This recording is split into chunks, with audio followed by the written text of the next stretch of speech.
Hello friends, about of the friends who watch my videos are not subscribed, and I would be really happy if you do so.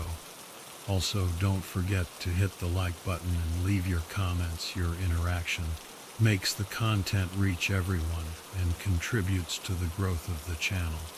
Thank you.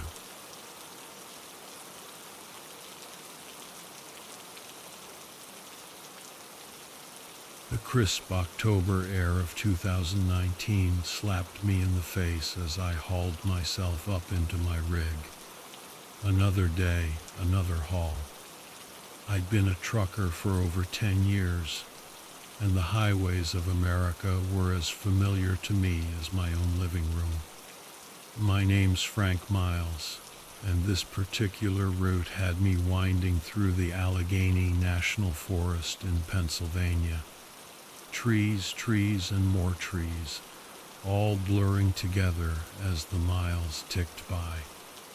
It was about 7:30 a.m. when the CB radio crackled to life, spitting static. "Hey Frank, you hear about the weird stuff going on round these parts?" It was Billy, another driver I knew from the truck stops. "Folks going missing, they say." I chuckled, shaking my head. "Come on, Billy. It's almost Halloween. People love a good ghost story this time of year." "I'm serious, man," he insisted, his voice a little tighter. "Just be careful out there. Anyway, gotta roll. Catch you later." I brushed it off. Billy was always one for tall tales. I focused on the road, the rumble of the engine a familiar lullaby. Everything was normal, same old, until, bang. My heart leaped into my throat as the truck lurched violently. Damn it. I slammed the brakes, wrestling the rig to a stop on the shoulder. With a sigh, I grabbed my toolbox and climbed out. Flat tire. Not just any flat either. This one was shredded, like something had taken a bite out of it. "Great, just great," I muttered, getting to work on changing it. As I wrestled with the lug nuts, Billy's words echoed in my head. "Missing people." I shook it off again. Probably just a coincidence. I finished up with the tire faster than expected, fueled by a growing unease I didn't want to admit to. Back on the road, the sun was starting to set, and long shadows stretched across the highway, making the trees look like claws reaching out to grab me. Night fell completely as I rounded a bend, and that's when I saw it. A car, just sitting there on the side of the road, doors flung open. Suitcases were scattered around like someone had emptied them in a hurry. Every hair on my body stood on end. This wasn't just a breakdown. This was wrong. "Hello?" I called out, my voice swallowed by the darkness. No answer, just the rustling of leaves and the pounding of my own heart. Cautiously, I crept towards the car. I peered inside, and my stomach dropped. Dark stains, a rusty red, covered the seats and dashboard. It looked like a slaughterhouse. This was no accident. A wave of pure, unadulterated dread washed over me. I had to get out of there. But some morbid curiosity, kept me rooted to the spot. I noticed a faint trail leading into the woods from the car. Against my better judgment, I followed it, my flashlight beam dancing nervously in the darkness. Then I saw him. Standing there amongst the trees was a man. He was tall, unnaturally tall, and skinny as a rake. His face was hidden in the shadows, but I could see the glint of a cigarette between his lips. He flicked it away as our eyes met. There was something off about him. His arms were too long, hanging limply at his sides, and his fingers were like bony spiders. An aura of pure evil radiated off him, sending shivers down my spine. Every instinct screamed at me to run, but my legs wouldn't move. I was frozen, trapped in his gaze like a deer in headlights. This was it. I was sure of it. This was how I was going to die. And then he moved. He charged, lightning fast, and the spell was broken. I scrambled back towards the road, my heart hammering against my ribs. I reached my truck, fumbled with the keys, and threw myself inside. I gunned the engine and floored it, just as that thing emerged from the trees near the car. In a display of impossible agility, he swung himself forward using the branches, moving like some grotesque, oversized spider. I didn't look back. I just drove, faster than I ever had before. The only thought in my head was getting away, getting to safety, getting as far away from that nightmare in the woods as humanly possible. Finally, after what felt like an eternity, I reached civilization, a small town with a police station. I burst through the doors, babbling like a madman about the car, the blood, the thing in the woods. The cops listened, their faces a mixture of skepticism and concern. They took my statement, ran the plates of the abandoned car, and contacted the registered owner's family. Hours crawled by. Finally, a gruff-looking officer called me over. "Mr. Miles," he said, his expression grim, "we found the car. We need you to come back with us, identify the scene, help us piece this together." My blood ran cold. Go back to that place. But I knew I had to. I nodded, my mouth dry. We drove back in silence, the flashing lights of the police cruisers painting the woods in an eerie, pulsating glow. The car was still there, bathed in the harsh glare of spotlights. And hanging from a tree nearby was a body, mutilated. It was horrific, the worst thing I'd ever seen. The other officers moved around, grim-faced, examining the scene. I just stood there, numb, unable to tear my eyes away. They eventually caught the man responsible for this and a string of other murders in the area. Turns out he had some rare genetic condition that explained his freakish appearance. But that didn't explain the darkness in his heart, the pure evil that drove him to do what he did. The trial was a media circus. They brought in other victims' families, each with their own story of loss and grief. It was a living nightmare.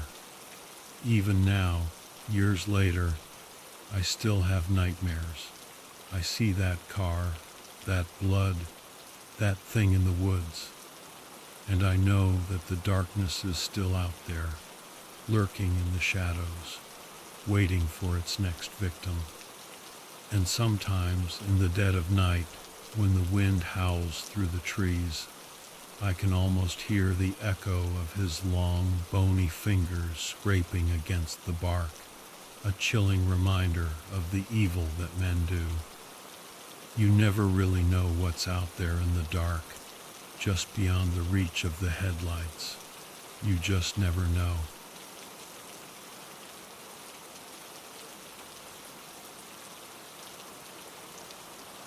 Okay, let's be honest. I've always been a bit of a skeptic, especially when it comes to the supernatural and urban legends. Call it a byproduct of growing up in the age of misinformation and hoaxes, but I've learned to take everything with a grain of salt. So, it was both surprising and slightly unsettling when I found myself face to face with something that defied logic. My story began a few weeks ago on what initially seemed like an average day in rural Georgia. I was running late for work and was rushing to pick up some breakfast from a small diner just outside of town. The sun hadn't started to rise, giving everything around me an eerie stillness. The diner, Millie's, was located on the edge of a wooded area, not exactly the most populated place, but it made for a decent shortcut on my way to work. Despite my regular visits, the tree line still managed to unnerve me with its quiet and unassuming presence. As I took my breakfast to go, the diner's owner, an older man named Earl, cracked a joke about the local weatherman always getting the forecast wrong. I rolled my eyes, gave him my thanks, and darted back into my car. Driving along the poorly lit road that skirted the woods, I suddenly felt an abrupt thud against my vehicle. Startled, I slammed on the brakes, afraid that I might have hit an animal.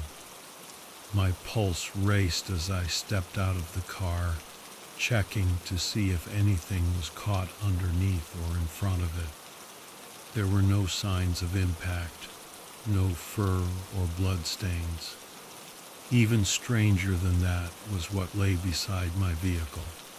A bundle of partially torn clothing, a shirt and jeans, along with what appeared to be shredded pieces of flesh dangling off torn fabric.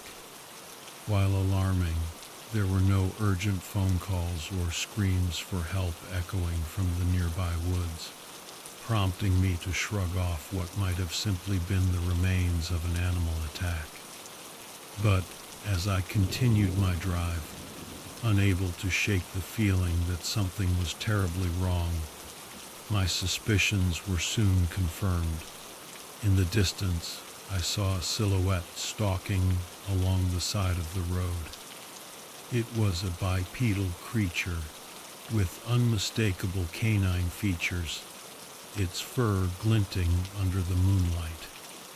Startled by this horrific sight, and with my skepticism shattered, I increased my driving speed, praying that whatever it was would just leave me alone. But to my utter terror, it stayed close behind, matching my frantic pace effortlessly. As the creature drew nearer, it became increasingly apparent that this was no ordinary canine. Its twisted limbs and elongated snout looked like something out of a nightmare, and its eyes gleamed with malevolent intelligence. Panic set in as I swerved around bends and sped past traffic lights in desperate attempts to outrun this terrifying being.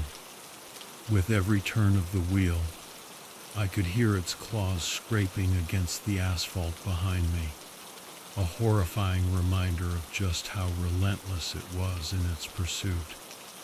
As I approached an intersection with traffic congestion, it dawned on me that if I stopped now, it might cost me my life. Taking a deep breath and steeling myself for what had to be done, I clutched onto the steering wheel before flooring the accelerator. I prayed under my breath as I charged straight into oncoming traffic, leaving behind a trail of honking cars and swerving vehicles. I let out a heart-rending scream when seeing the shock and terror etched onto other motorists' faces. I watched helplessly as they collided with one another while trying to avoid my frantic rush to escape. My instincts kicked in, telling me to do anything within my power to survive. Without a second thought, I grabbed my phone from the passenger seat and dialed 911. As the operator answered, I struggled to speak coherently as I swerved through traffic. I yelled over the blare of car horns, explaining that I was being chased by a creature and it was killing people. The operator tried to assure me that help was on its way, but their voice faltered. They couldn't fully comprehend the incident's severity. Regardless, they asked for my location and urged me to drive towards the nearest police station. Suddenly, the creature lunged forward and slammed into my car hard enough to dislodge my phone from my grip. It skittered across the dashboard before falling into the footwell. Glancing back in terror, I watched as the beast's twisted limbs grasped onto my vehicle with terrifying ease. The realization struck that reaching the police station alive might be impossible. Instead, my next best chance at survival was removing myself from my car and seeking refuge inside another structure. Desperate, I made an abrupt turn into a nearby shopping mall's parking lot, the shops at Oak Haven. The creature briefly lost its grip on my car due to the sudden change in direction, but quickly pursued me again. Finding a relatively crowded area within the parking lot, I abandoned my vehicle and sprinted towards the mall entrance. Inside, people stared in confusion as I barged past them while gasping for breath. Someone shouted behind me that there was a monster outside, and panic quickly spread throughout the mall. Despite this chaotic scene unfolding around me, all that mattered was escaping this nightmare alive. As more people rushed out of stores, seeking safety or attempting to catch a glimpse of the creature stalking me relentlessly outside, security guards moved to secure entrances and lock down sections of the mall. Finally visible to others in broad daylight, due to its monstrous appearance, the canine-like creature paused in its pursuit. People screamed in horror upon seeing it. I turned down a side corridor of the mall and stumbled onto a security officer standing guard, pleading for help. I tried my best to explain the situation, but my words were barely comprehensible. Regardless, he understood my desperation and led me to a secure room within the mall's bowels. He locked the door behind us and used his radio to send nearby security personnel our location. I was relieved when the police arrived a short time later, but their expressions mirrored the utter confusion I felt during this experience. Despite my claims of multiple attacks and mutilated bodies outside, there was no evidence to corroborate them, only mangled bits of clothing near my damaged vehicle. I couldn't understand how everything had vanished so quickly. The creature, its victims, and any traces of blood left behind. The police officers tried to calm me down, suggesting it had all been a hallucination due to stress or fatigue.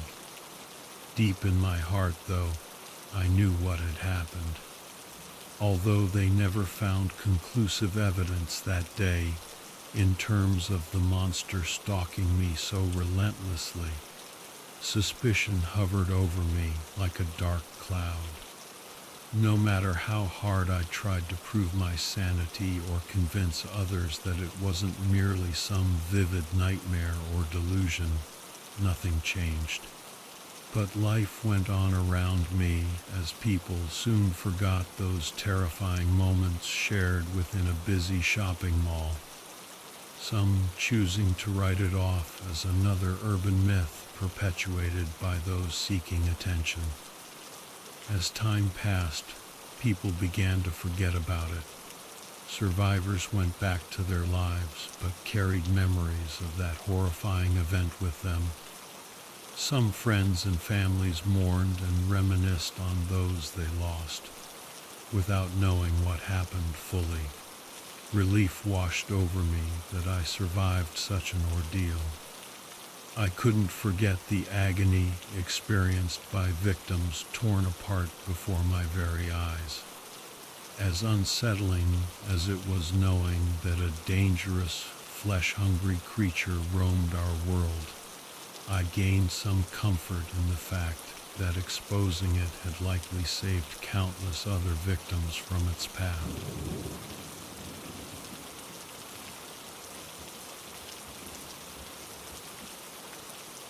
The name's Ben, by the way, Ben Miller. And let me tell you, working at this top-secret government lab in the middle of nowhere, Oregon, was no picnic. We were messing with genetic stuff, things most people couldn't even wrap their heads around. So, yeah, security was tight, like really tight. We were practically cut off from the world. My team, we mostly talked through lab reports and emails. Not exactly a party.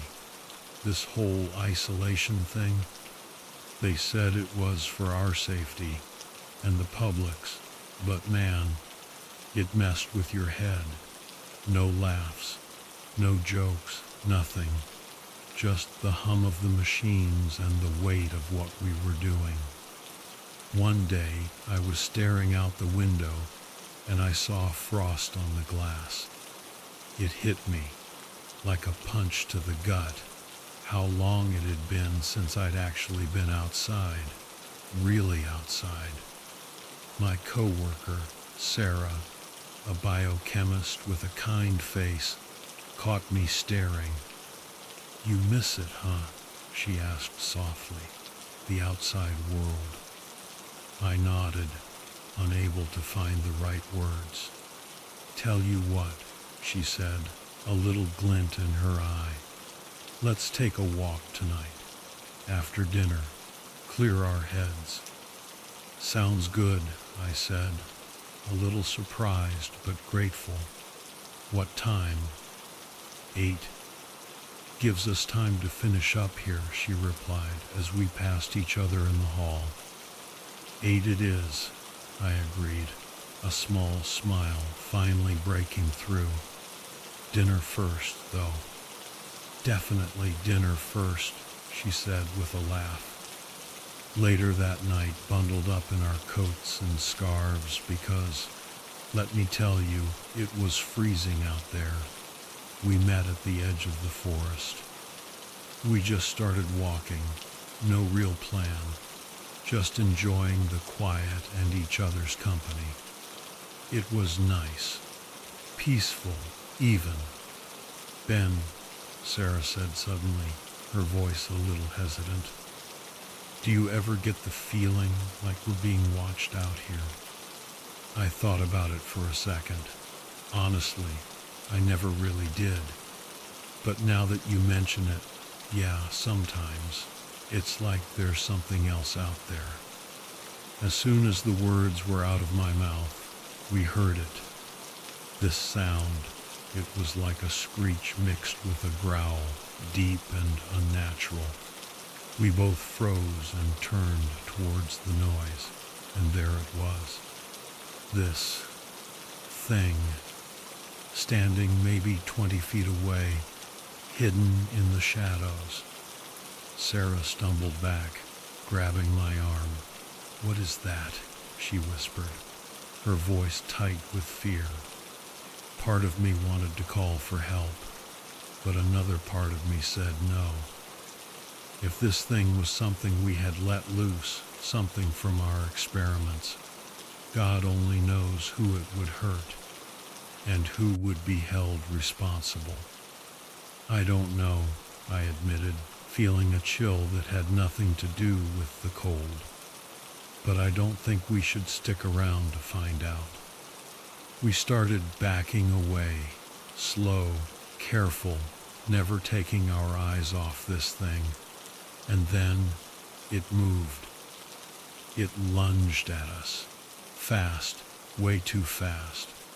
We ran. We ran like hell. This thing was quick, like impossibly quick. We knew it was going to catch us. As we were passing this small clearing, Sarah tripped over a tree root and went down hard. I could hear the thing getting closer, its snarls echoing in the darkness. I tried to help her up, still clutching my gun.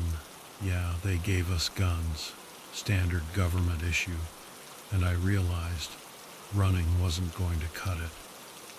I took one last look at Sarah, making sure she was on her feet, and raised my gun. I fired. The sound was deafening in the stillness of the forest, but it didn't even flinch. It just kept coming as if the shot only made it angrier. Panic clawed at me. Calling for help was useless. The facility was too far. And this thing? It was bulletproof. Get up. We gotta move, I yelled at Sarah. She scrambled up, clutching her leg, and we ran. In the moonlight, I saw it more clearly. It was part human, part animal, leathery skin covered in coarse fur, and antlers, sharp, pointed antlers. Its limbs were powerful, easily clearing obstacles as it chased us. We ran until our lungs burned. The adrenaline was the only thing keeping us going. I looked around, desperate for anything that could help us. And then I saw it, an old, falling apart shack.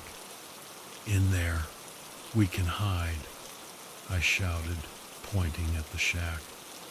We darted inside and slammed the door shut, locking it. It was a flimsy lock, and that door wouldn't hold for long, but it was all we had.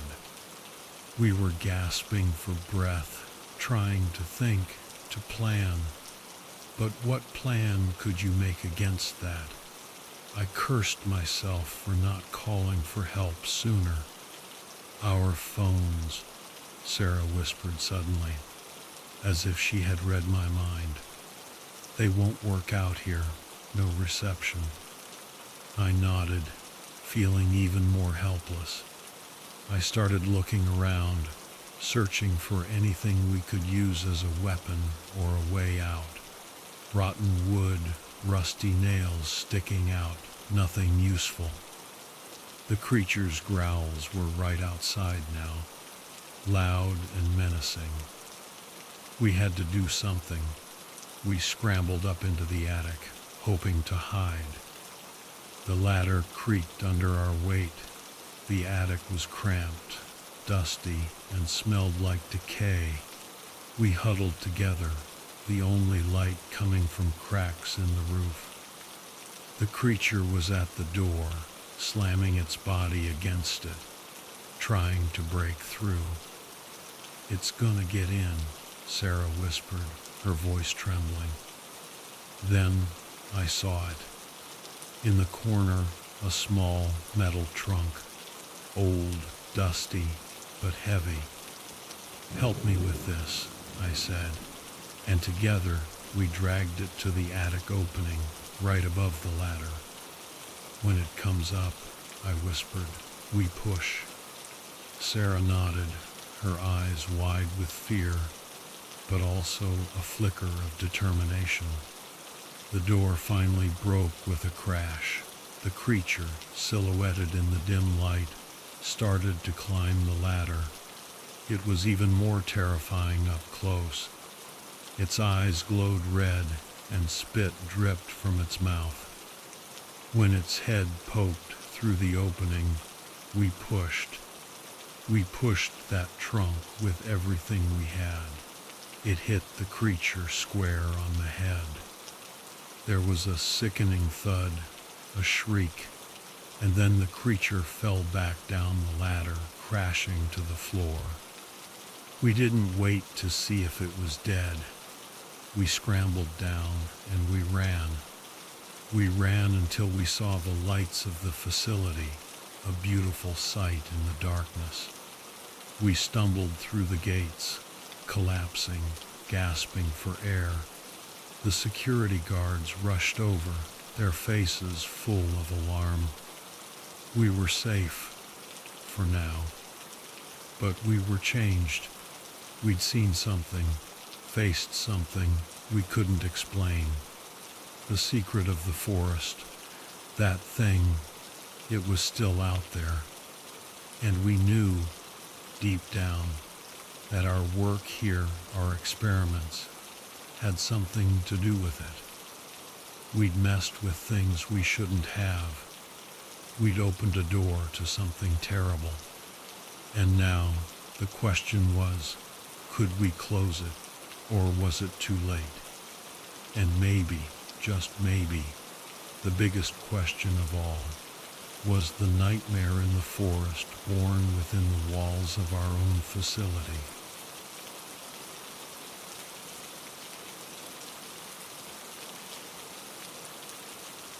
It was April 2015, and I decided it was high time for a break from the hustle and bustle of city life. I needed to escape to the remote, forested area of West Virginia. My name is Jake Ryder, and I'm just your average blue-collar guy who enjoys the great outdoors. My destination was this beautiful, secluded cabin, miles away from anything and anyone. I figured it would be an excellent opportunity to catch some RR and maybe even do some hiking. My journey began early one morning. I was driving my trusty old pickup truck along a winding dirt road. The cabin I rented was completely off the grid, relying solely on solar panels for electricity and a well for water supply. As I got closer, I started noticing these unusual scratch marks on the trees lining the road. They were deep, like really deep, almost impossible to miss. When I finally arrived at the cabin and unpacked my gear, I realized that these strange marks continued around the cabin's perimeter. This definitely piqued my curiosity, but I brushed it off. Probably just some local wildlife passing through, right? Bears are common in these parts. That first night was quiet and uneventful. Crickets chirping, cool mountain air, the perfect recipe for a good night's sleep. It was only the next day that things started to get weird. While exploring the nearby woods, I stumbled across an abandoned campsite. The tent was shredded on one side, clothes were strewn around carelessly, and judging by the amount of moss growing on everything, the campsite had been abandoned for quite some time. I decided to document what I saw with my smartphone's camera, just in case. You never know when the authorities might need clues or evidence in a national park. Little did I know that this impulsive decision would lead me down a path of terror.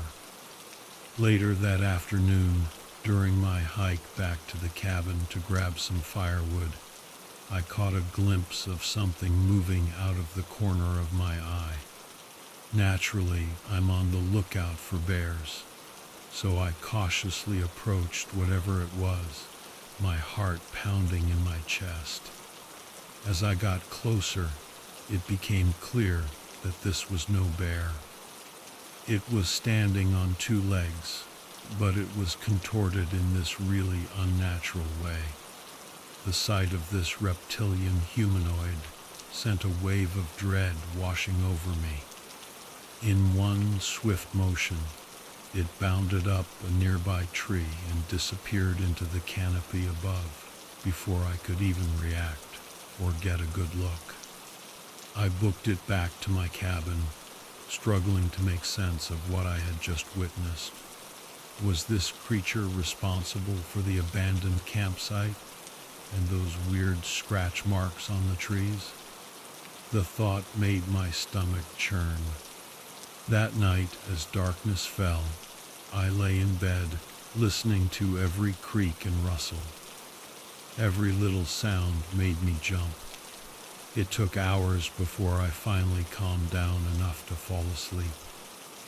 And even then, it was a restless sleep. I woke up feeling exhausted. Come daybreak, in a half-hearted attempt at bravery, I steeled myself to go back to that eerie campsite.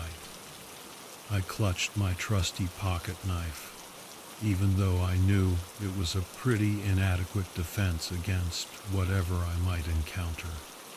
As I searched the area for any other clues or explanations, I discovered something far more sinister than anything I'd seen so far. A makeshift grave, marked by nothing more than a pile of rocks and a dark, ominous smear of blood along its length. This disturbing revelation shook me to my core. And then, as if things couldn't get any worse, I saw it. That reptilian humanoid figure was standing next to a nearby tree, just staring at me with these cold, dead eyes. Then, just like before, it disappeared into the woods. With adrenaline pumping, knowing what had possibly happened here, I sprinted back towards the cabin, constantly looking over my shoulder for any sign of pursuit. I reached the safety of the cabin, slammed the door, and locked every lock I could find. I knew one thing for sure. I needed to get the hell out of there. But just as I was about to make a run for it, a loud pounding on the door stopped me dead in my tracks. The pounding on the door sent me into a full-blown panic. My mind was racing, trying to come up with a plan, but they all seemed futile against whatever was out there. It had to be that reptilian monster, the one likely responsible for the campsite and that grave. I knew I had to do something, or I'd end up like those poor souls. I grabbed my phone and quickly dialed 911, trying to keep my voice steady as I explained my urgent need for help. The dispatcher assured me that help was on its way, but it would take time to reach my remote location. The wait felt like an eternity, but the pounding finally stopped. The silence was both a relief and a source of terror. Had the creature given up, or was it planning something even more sinister? Time crawled by, but finally I heard the sound of an approaching vehicle. With immense relief, I answered the door to a group of police officers. Their faces showed a mix of concern and confusion. I explained my encounter with the terrifying creature and showed them the direction of the abandoned campsite and the makeshift grave. Though some of them seemed skeptical, they agreed to investigate further while escorting me to safety. As we drove away from the cabin and toward civilization, fear still gnawed at me, like sharp talons, both for myself and for the unfortunate victims left behind in that unsettling wilderness. But for now, we were safe. The investigation into the reptilian humanoid continued in the days following my escape. No official evidence could be found linking it to any known species or criminal activity, of course. But rumors swirled about shadowy government experiments gone wrong, or cryptid creatures lurking deep within our world's unexplored regions. Though relieved to have survived this horrifying ordeal, I couldn't help but mourn those whose lives were tragically cut short by this monstrous abomination. The whole thing is forever etched in my memory as a grim reminder of how fragile we humans are in the face of unimaginable horror. Now, living far away from that remote cabin, I try to keep the nightmares at bay and focus on living my life, knowing that the reptilian menace is still out there somewhere. Maybe someday the truth will be revealed, but until then, the knowledge of its existence is a chilling burden I must bear. In memory of those who suffered at the hands of this monstrous entity, I've dedicated myself to researching and raising awareness about hazardous wildlife and environmental dangers.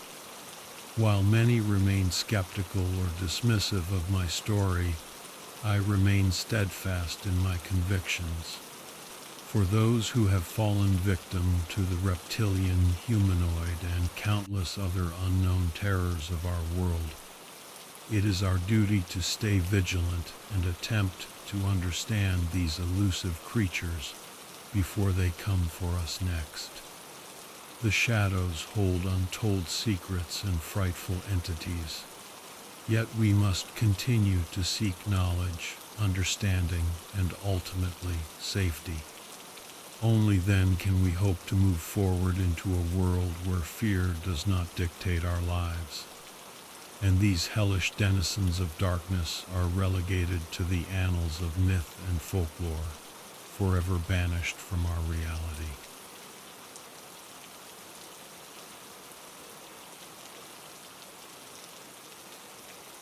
The whole ordeal began in September 2020, when I moved to a secluded house just outside the town of Harper's Ferry, West Virginia.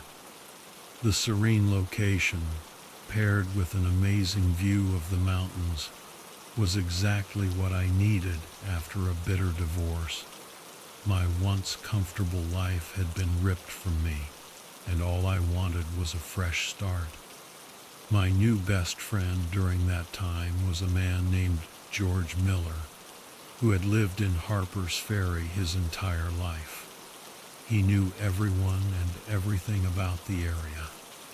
As a genuine fellow who cared about people, he made it his mission to make me feel welcome. We frequently shared meals and chatted together on my front porch, often losing track of time until well after sunset. One particular evening, as we sat in the fading light, sipping on our drinks, George told me a story about an old, abandoned mine nearby that had been closed for decades due to several unexplained accidents. The townsfolk whispered tales of terrible things surrounding its strange accidents, mysterious disappearances, and odd sightings that seemed otherworldly. We've had several children go missing over the years, George said gravely. When it happens, everyone gets antsy and keeps their eyes peeled for any signs of those dreadful black-eyed kids. Black-eyed kids? I asked skeptically. Yeah, he replied. They're just like any other children, except their eyes are completely black, no white part at all. Like pits to oblivion. My curiosity piqued. I asked more about these strange, fearsome beings. Well, he continued with a heavy sigh, they only appear at night near the old mine and have this supernatural aura about them.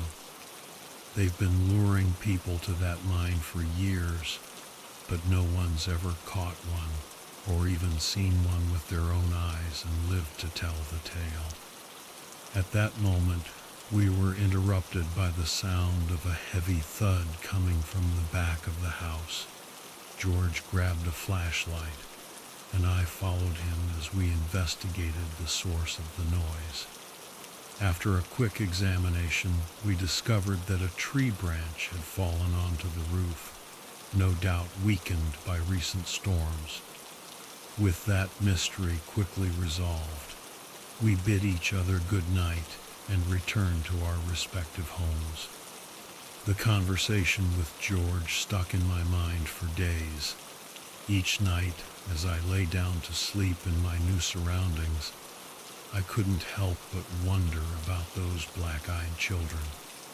Deep down, I believed it was all just local folklore, meant to keep people away from the mine. About 2 weeks later, after sunset on a rainy evening, I decided to take a drive and explore the area's back roads by myself. The weather was abysmal and visibility was poor. It was difficult for me to see more than a few feet in front of the vehicle.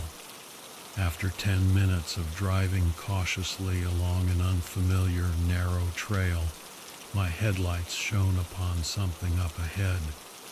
2 small figures, with their backs turned to me, stood huddled together in the rain. Slowly, I pulled alongside them and rolled down my window to offer assistance. They turned towards me, eerily, and sank, and my blood ran cold when I saw their eyes black as coal, hypnotic pools of nothingness. "Could you give us a lift?" the girl asked sweetly, trying to sound innocent. "Our parents are waiting for us at the old mine." I knew in that instant these were those sinister children George had warned me about. Frantically rolling up my window and pressing down hard on the accelerator, I sped away from them as fast as possible. Their haunting faces were etched in my memory forever. As terror gripped me tightly, I drove away from the black-eyed children as fast as my car would allow. But fear had taken hold of me. I couldn't get their haunting faces out of my mind. Their eyes, those soulless pools of blackness, seemed to envelope me, even though I was no longer in their presence. I knew I had to seek help, but who would believe me? The local sheriff might laugh at such a story and label me as just another person getting caught up in the town's mythology. Whatever these creatures were, they were genuinely dangerous. No tales or superstitions could change the fact that what I had encountered was real. It was getting late, and I needed to make a decision. Eventually, I decided to call my neighbor, George. He had heard about these children before, and perhaps he would know what to do without involving law enforcement. "George," I said, trembling as my voice stuttered through the phone line, "you're not going to believe what happened to me tonight." "What is it?" George replied with urgency. "I encountered those black-eyed children you told me about." My voice cracked with fear. I could sense George's shock on the other end of the line. He hesitated before speaking. "You need to come over right away." Arriving at George's house minutes later, I desperately recounted the events of that night. George listened intently, his face filled with concern. "We have to warn others," he declared grimly. We moved quickly to assemble a meeting at the town hall for the following day. It wasn't easy convincing people that this gathering was of utmost importance, but our persistence paid off as townsfolk filled the seats, curious to hear what we had to share. As we stood in front of the congregation and presented our story on this menacing threat lurking just beyond their doors, we knew this was our only chance to convince them that these children were a genuine danger. At first, skepticism weighed heavily in the room, but as we provided more details on the black-eyed children, some people began to listen with interest. They asked questions about how to protect themselves and their families from these twisted beings. One gentleman revealed that his son had gone missing near the old mine several years earlier, and he now believed that his child may have been taken by these creatures. A somber realization descended upon the crowd as they acknowledged that these hot spots for black-eyed children activity were the same areas where numerous people from their community had vanished without a trace. The townsfolk agreed that something had to be done to keep themselves and their families safe. They vowed to work together and watch out for one another, increasing security measures and organizing nightly patrols to help ensure everyone's safety. We managed to help make the community more aware of the danger lurking in the shadows. The once dismissed rumors were now taken seriously as a genuine threat that demanded action.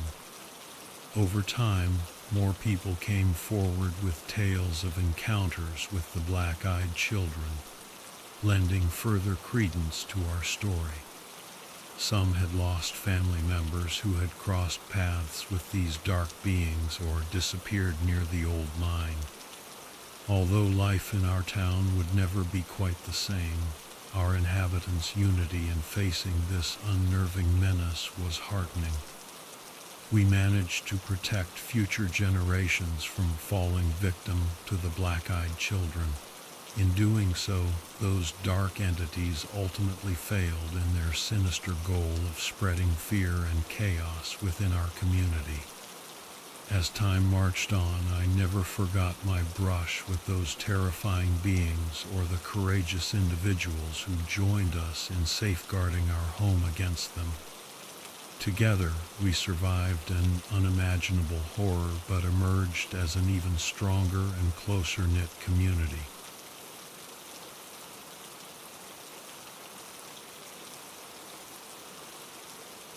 "2021 seemed to be an exciting year for me. I had recently joined a secret government unit called the Ancestral Protectors, a team of Native Americans who hunt and eliminate dangerous creatures from folklore. My name is Ethan Red Elk, and I never knew that the world contained such horrors until I started working here. It all began during our mission in northern Maine. We received information about suspicious activities near remote hiking trails. Our briefings never mentioned anything specific, but locals reported unnatural animal attacks, and several mutilated bodies were discovered in the area. The authorities were baffled and reached out to my unit for assistance since our expertise revolved around such inexplicable occurrences. When we arrived in Maine on a chilly November morning, I was partnered with a seasoned member of the team, Luna Rios. She had Aztec tattoos winding down both her arms and was known for her skill with firearms and stealth tactics. As we drove towards the site of the recent attacks, Luna cracked a couple of jokes that broke some of the tension and helped me feel at ease with her despite the daunting assignment ahead. As we approached the trailhead into deep woods, nervous tension crept back into our systems. Grabbing our backpacks filled with essential tools and weapons necessary for our mission, we dove right into investigating the first potential crime scene. The scene painted an eerie picture. Crimson stains were splattered against rocks, while shattered trees and tree limbs dangled several feet above us. They looked like they had been twisted apart by something powerful, something monstrous. While we couldn't find any recognizable tracks or distinguishable features identifying what creature was responsible, Luna felt certain it wasn't a bear or any other standard predator native to these parts.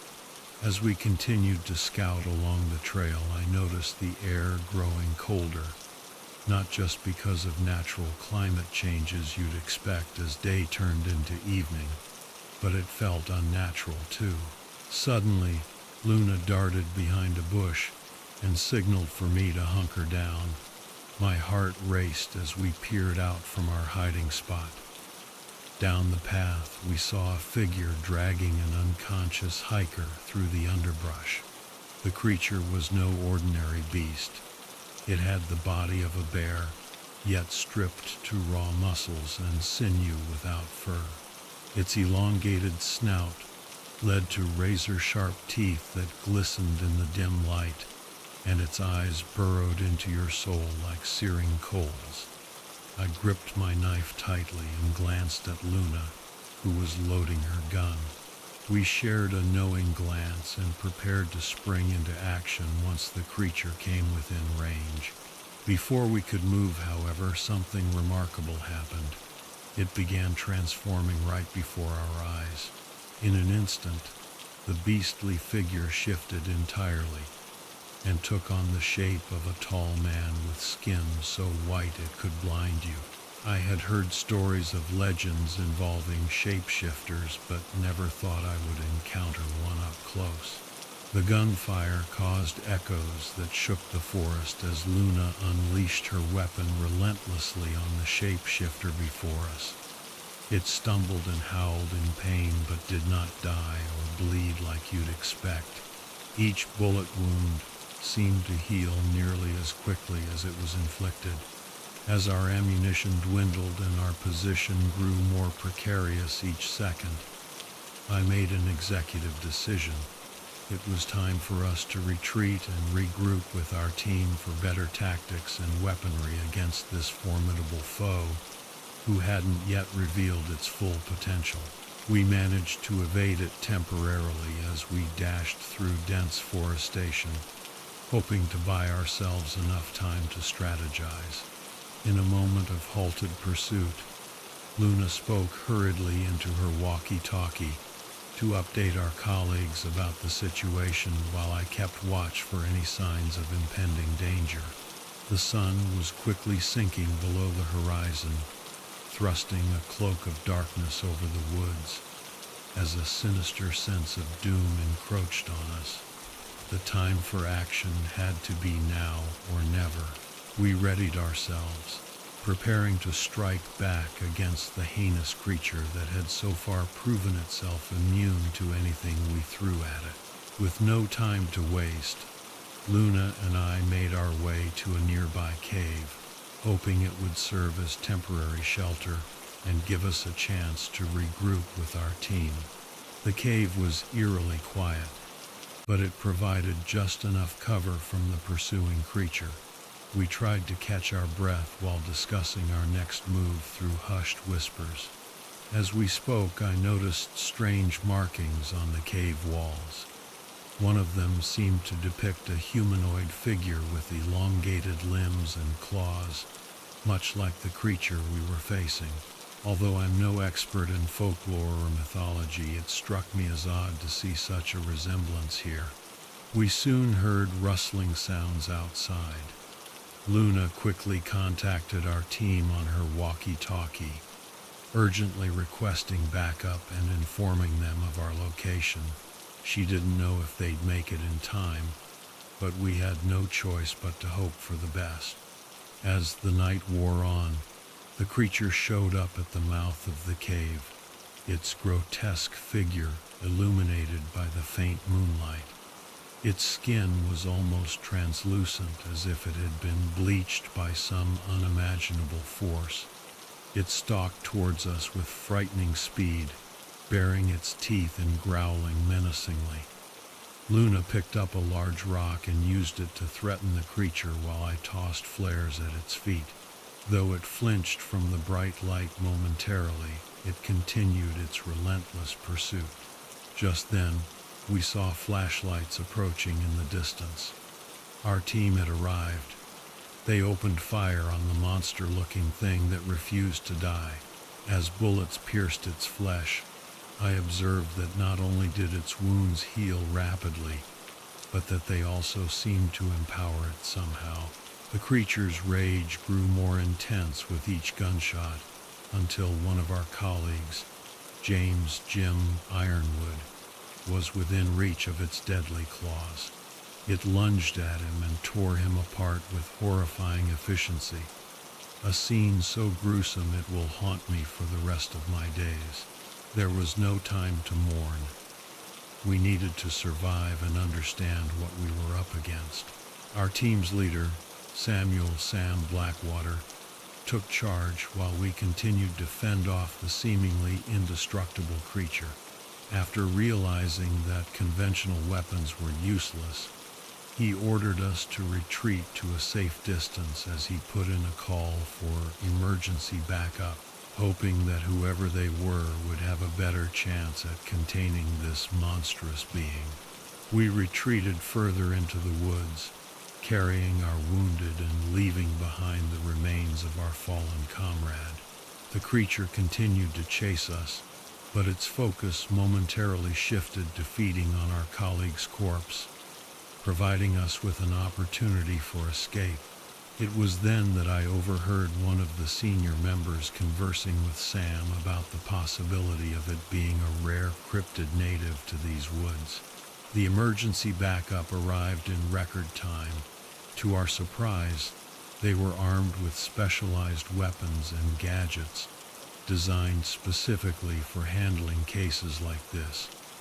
Creatures that defied all logical explanation and had unknown origins or intentions. Engaging in a final confrontation, the team managed to trap the creature using high-frequency sonic devices that incapacitated it temporarily. A black armored vehicle pulled up beside it, and they expertly loaded the subdued beast into its confines, ready for transportation to an unknown location. Exhausted by the night's events, we finally had time to fully process what had just happened. Sam revealed that the monster was believed to be a legendary cryptid called the Pale Man. Sightings had been reported sporadically throughout history, but actual encounters were rare and often doubted due to their otherworldly nature. We paid our respects to our fallen team member, knowing that his sacrifice led us one step closer to understanding these elusive creatures. As we prepared to leave, I couldn't help but wonder if there were more such beings lurking in the shadows, and if we would ever cross paths again.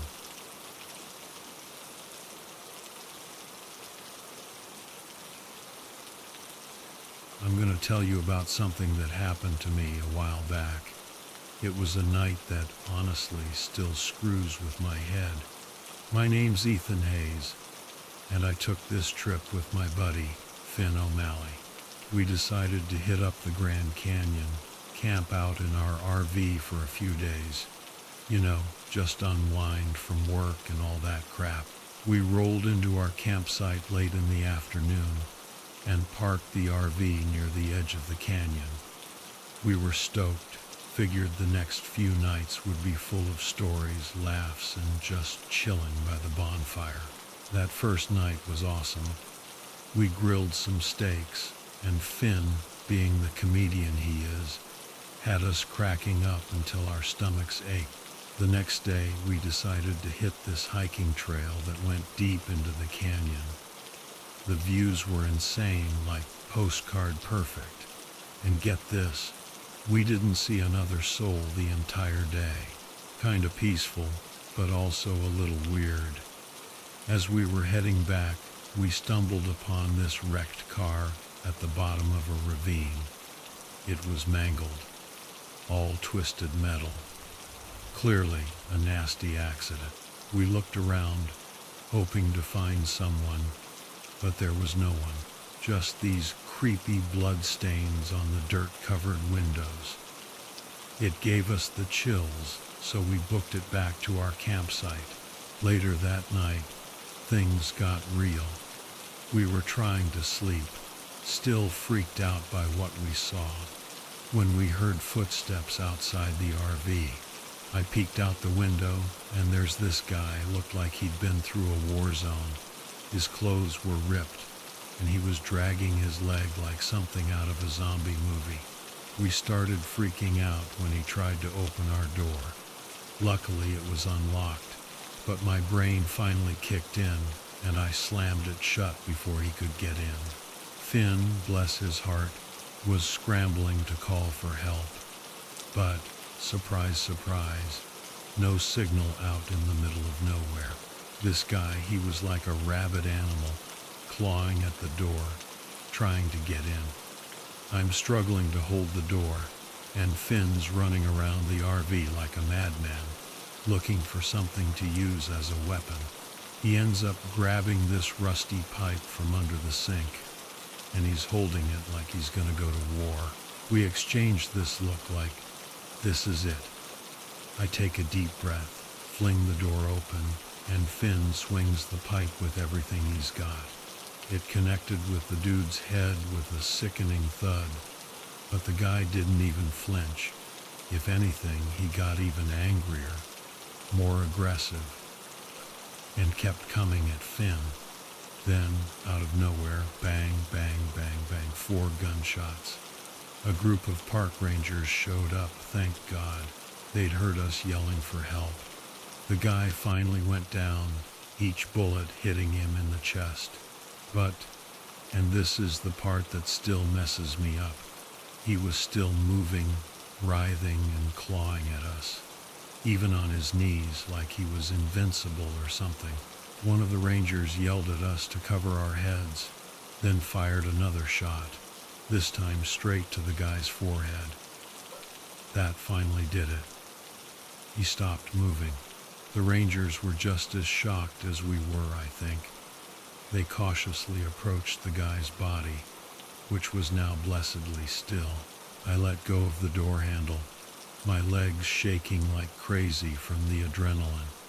One of the rangers asked if we were okay, but I could barely nod. I was still trying to catch my breath. The rangers huddled up, debating whether to check out the guy or call it in and wait for backup. They decided to get us the hell out of there first, which, yeah, good call. They took us back to the ranger station, and we had to tell them everything that happened.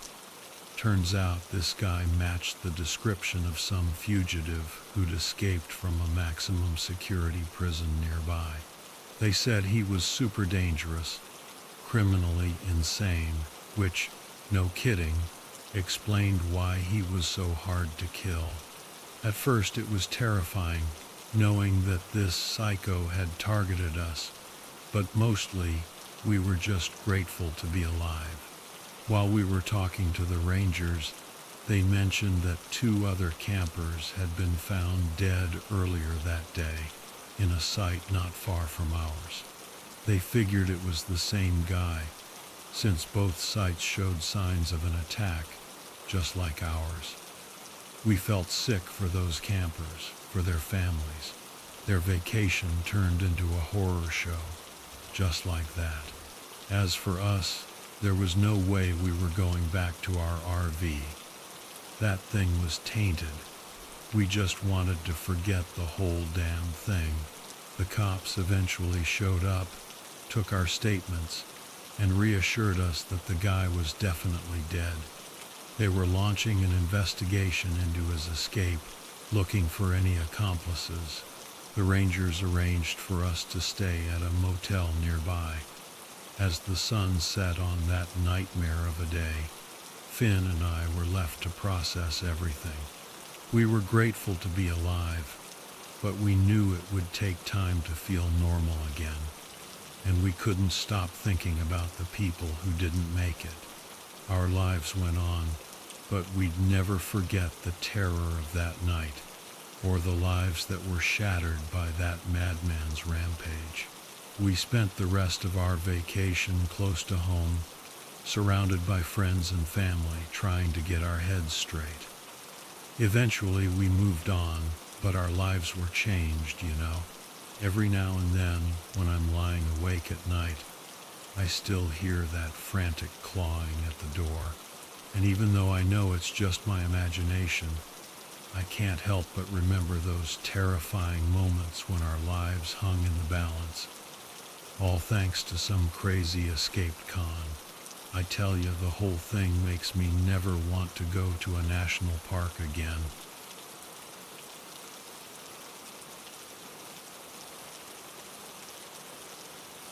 The whole thing started at Benny's Burgers. I'll never forget it. My favorite burger joint, now a damn crime scene. Blood everywhere, the smell. God, the smell. It made me want to puke. My name's Rex Carter, former Navy SEAL. Me and my squad were sent on what was supposed to be a milk run, a simple covert op in Truth or Consequences, New Mexico. Weird name for a town, right? We were there to pick up some lowlife who was into some shady stuff. You ready for this, Rex? My buddy, Finn Jackson, whispered as we set up outside this beat-up old warehouse. I smirked. Come on, Finn, is a bear Catholic? Does the Pope? You know what? Never mind. Finn just gave me this look, half confused, half amused. But then something felt wrong, like we were being watched. Every hair on my body stood up. My gut was screaming, danger. We burst into the warehouse, guns ready. Nothing, just empty crates and dusty machinery. Not exactly a criminal mastermind's hideout. Then we heard it, a scream that could curdle milk. We ran towards it and found a scene straight out of a horror movie. Our target ripped to shreds by something. It had these scales that shimmered in the dark and these twisted horns on its head. Its eyes, man, they were like burning coals.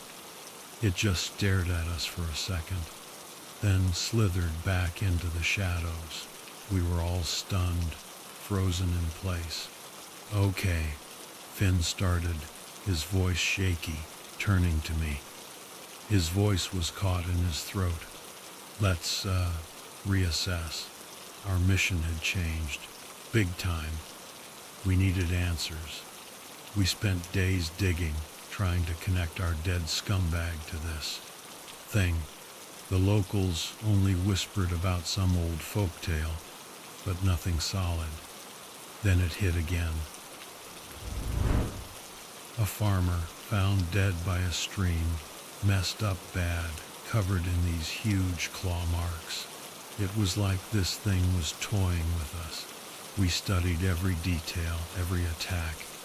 This thing, it wasn't natural. It was like it was made for killing, for destroying. I don't get it, I muttered, frustrated, running a hand through my hair. Why aren't the cops all over this? Finn just shook his head, staring at the gruesome photos we had. Maybe they don't know.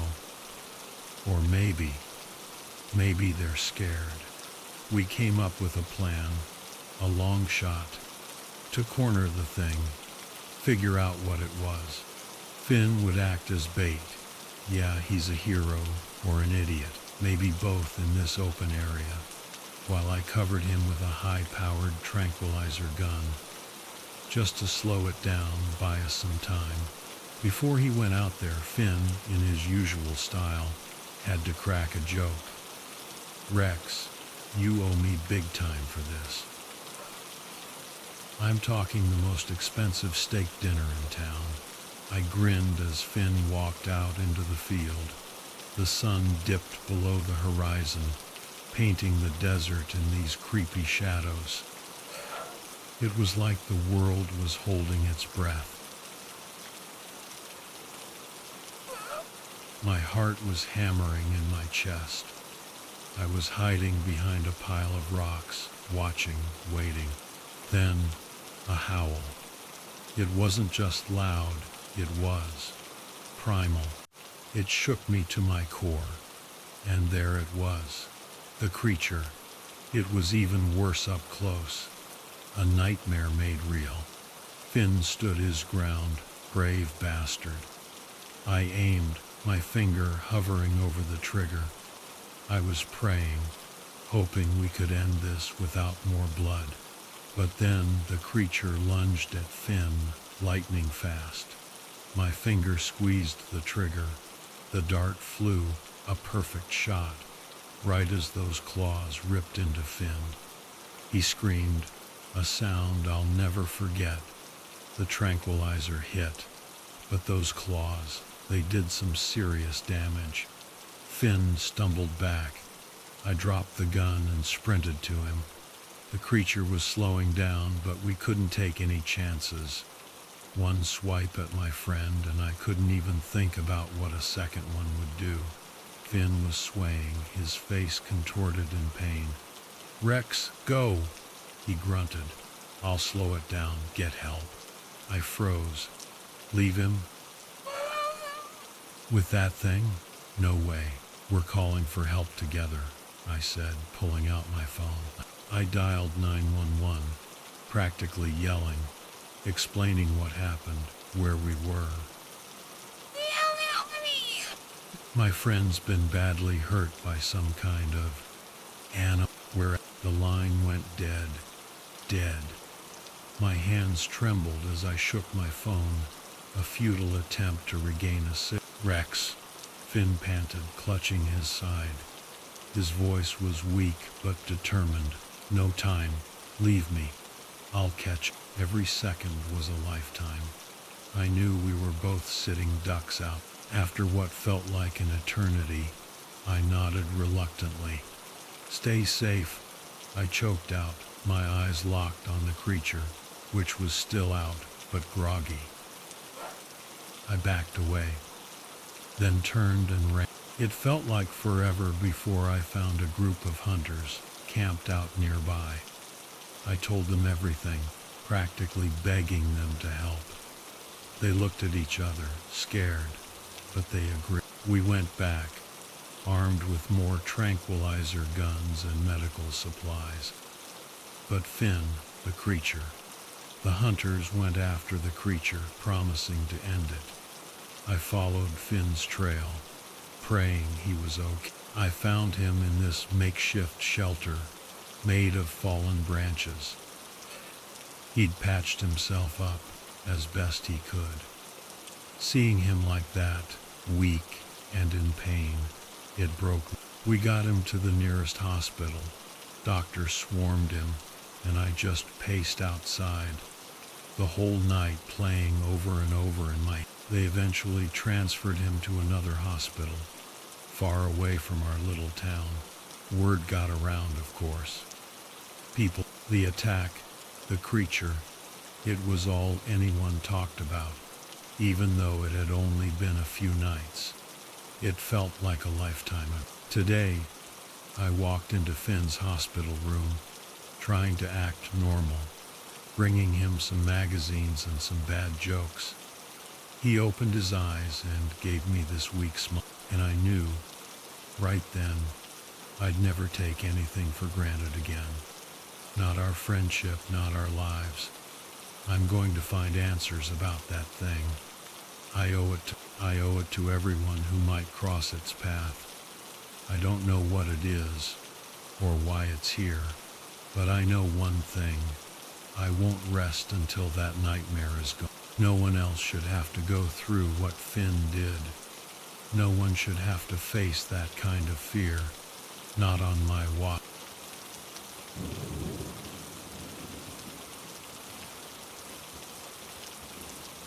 It was a few summers ago when my buddy, Jake, and I decided to ditch our boring routines for a camping trip in Lassen Volcanic National Forest. We were stoked. RV, wilderness, total freedom. It seemed like the perfect getaway, until it wasn't, until we stumbled upon something we wish we hadn't. "Man, this is incredible," Jake said, grinning from ear to ear as we set up camp. "The fresh air, the vastness of the woods, there's nothing like it." I had to agree. My mind and body were already thanking me for this escape. We spent our first day hiking, exploring the thick forest, and just shooting the breeze. "Hey, did you hear about the grasshopper that walked into a bar?" Jake asked, a mischievous glint in his eye. "The bartender says, 'Hey, we got a drink named after you.' And the grasshopper replies, "You got a drink named Steve?" We cracked up. It felt amazing to be away from the daily grind. Our second day started the same way, hiking, exploring, this time down an unmarked trail that looked both mysterious and exciting. A couple of miles in, we found a small cave hidden off to the side, the entrance almost swallowed up by the thick bushes. Curiosity got the better of us. We went in, flashlights on. The cave was damp and dark, but further in, something glimmered, and then we saw it. A makeshift room, the walls covered in dried blood. There was other stuff there too. Stuff that made it clear really bad things had happened in that room. We were too freaked out to stay. We booked it back to daylight and rushed back to the safety of our RV. That night, neither Jake nor I could sleep. The images from the cave were burned into our brains, mixed with a heavy dose of disbelief. We decided then and there, no calls for help, no telling anyone, at least not yet. Call us crazy, but whoever did that stuff in the cave could still be around. We agreed to get out of there first thing in the morning. But fate, as they say, had other plans. The next day, while packing up, a guy just appeared at our campsite, tall, with sharp features and these cold gray eyes that looked right through you. He didn't say a word, he just stared at me. And I'm not exaggerating when I say it sent shivers down my spine. Silently, he started walking towards us. Jake, bless his heart, fumbled for the small revolver we'd brought, just in case. As the guy kept coming, I saw Jake's hands shaking as he tried to hold the gun steady. Time seemed to slow down to a crawl. "Hey, stay back," Jake yelled, his voice trembling a little. The guy didn't even flinch. He just kept coming. We were trapped. We had to do something. Jake fired a shot, hitting the guy in the leg. He went down, writhing in pain. But even then, those cold, dead eyes stayed locked on me. That was our chance. We scrambled back to the RV. We knew we needed help, not just for us, but for anyone else who might wander into that cave and get caught up in this nightmare. Thankfully, we had a weak cell signal. I called 911, practically gasping as I told them everything. The cave, the blood, the creepy guy now lying on the ground outside. The operator told us help was on the way and to stay put inside the RV. Locked inside, we watched the guy. He didn't move much. Finally, the cops showed up, cautiously approaching and arresting him. Then the paramedics came and tended to his leg. Detectives questioned us for what felt like hours, asking about everything we saw. They told us they found more evidence in the cave, awful stuff. It looked like a lot of people had been tortured and killed there over a long time. They were all missing persons, just like us, people who'd come out here to hike in the middle of nowhere, never stood a chance against this psycho who clearly got a kick out of preying on unsuspecting campers. We wish we could forget it all, the whole messed up thing. But that guy, the one we encountered, he became infamous. News, police, everyone was talking about him. The story just wouldn't go away. Jake and I, we had nightmares for months, trying to process it all. It was rough. We just hoped that justice would be served and that this guy would pay for what he did. Eventually, during his trial, we learned more about him. They called him the hiker-hunter, a total loner with a sick, twisted mind who specifically targeted campers who were all alone. He was calculated, and his gruesome murders had left a trail of unsolved cases until we crossed his path. It's chilling, you know, to think how close Jake and I came to being just another couple of names on his list, forgotten and alone in the middle of nowhere. Those days still haunt us, no doubt, but we try to find some comfort in knowing that we stopped him. We ended the hiker-hunter's reign of terror, and we remember those victims who weren't as lucky as us. We hope they can finally rest in peace.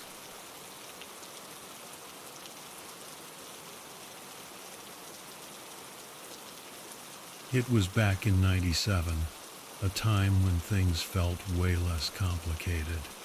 My name's Caleb Cal Blackwood, and I was part of a crew called the Night Watch. We were basically a specialized unit, all Native American, pulled from different tribes across the states. Our job? Hunting down and taking out any nasty critters from folklore that decided to make trouble for our people, or anyone else for that matter. So there I was, posted up in this out-of-the-way spot near Bisbee, Arizona. It was beautiful country, no doubt, with these massive mountains and wild, untamed land all around. My partners, Noah Redhawk and Maya Swiftwater, were close by, digging up intel on our latest problem. We'd set up our base camp just outside of town, by a creek that cut through this rocky canyon. See, we'd been called in because something was seriously messing up this town. 2 people had been killed in the past month, found near their homes, just torn apart. It was brutal, and the way it was done, it screamed our kind of problem. It was getting dark, around dusk, when Noah found something while checking out one of the crime scenes. He waved us over, all urgent-like. Found a trail leading away from the house, he said, all business, pointing at this messed-up path leading into the trees. Looks like it was dragging something. Maya got down, checking out the tracks. Yeah, he's right. See these marks? And what's that weird smell? We followed the trail, and it took us deeper into this thick bunch of trees. It wasn't long before we started finding bits of ripped-up clothes and what looked like dried blood splattered on the leaves. Then we heard it. This faint, creepy whistle coming from somewhere close sent shivers down my spine, I can tell you. It wasn't natural. It was like it was messing with us. What the hell was that? Maya whispered, her hand on her gun. No idea, Noah said, his eyes darting around. But I don't like it. We kept going, and that whistle came again, louder this time. Then Maya spun around. Guys, there, she hissed, and there it was. This tall, lanky thing standing a ways off. It was covered in this matted fur, and its limbs were all bent wearied. In its hand it had this nasty-looking, jagged blade, covered in dried blood. It grinned at us, showing these sharp teeth and its eyes. Man, they were just pure evil. We froze, couldn't move. This thing started walking towards us, slow, that freaky grin never leaving its face. I tried my phone, thinking maybe we could call for backup, but no signal. So I shoved the useless piece of junk back in my pocket. Grab something to use as a weapon, Maya breathed out. Noah and I scrambled, grabbing some thick branches from the ground. That thing, it suddenly rushed Noah. He barely had time to react before that blade came down, slicing him across the stomach. He went down hard, gasping for air. The thing just laughed, this awful, echoing sound, and turned towards us. Maya didn't hesitate. She raised her gun and fired, hitting it in the shoulder. It screamed this raw animal sound, but it didn't back down. It just seemed angrier. It charged at Maya, but she dodged, then swung her gun and smacked it across the head. That was our chance. We grabbed Noah and ran like hell back towards town. We could hear it chasing us, not far behind. It was a nightmare. We kept running, stopping every so often just long enough for Maya to get off a couple of shots, while I practically carried Noah, who was fading fast. Then we saw it, an old cabin tucked away in the woods. It was a shot. We needed somewhere to hide to help Noah, and maybe, just maybe, we could trap this thing. We got Noah inside, laid him on this dusty old mattress. Maya barricaded the doors while I gathered anything that looked flammable. We made a small fire outside, a pathetic little thing, but it was all we had. We waited. That whistle came again, closer now. Then it stepped out of the trees. We lit the fire, and that grin on its face turned to this look of pure horror. The flames caught, spreading fast. Maya shot it a couple more times, hitting its legs, and it stumbled into the fire. It screamed, this unholy sound, and thrashed around in the flames. It was horrifying, but honestly, a part of me felt this sick relief. We left it there, burning, and went back to Noah. We patched him up as best we could until morning, when Maya finally got a weak signal on her phone and called for help. Noah made it, but it was close. He spent months in the hospital. We all ended up in therapy, trying to deal with what we'd seen, what we'd done, respecting each other for what we'd been through, you know. They found what was left of the thing in the ashes. Some expert came in and said it was El Chupacabra, this creature that's supposed to go after livestock, drink their blood. Said the cabin belonged to some hermit who was obsessed with the thing and probably ended up as one of its victims. We proved that thing was real, that it wasn't just some story. But man, it came at a cost. Maya and I, we got closer after that, bonded by what happened. That night, that creature, it changed us. It's something you don't forget, a constant, chilling reminder of the darkness that's out there, just beyond the light.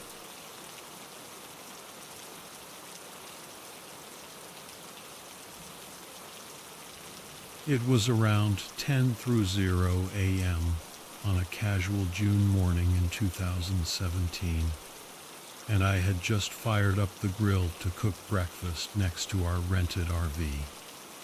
It was one of our group's annual camping trips, which usually consisted of friends cracking jokes and inhaling enough bug spray to make us all cough. "Hey, did you see that squirrel try to dive headfirst into Mark's backpack?"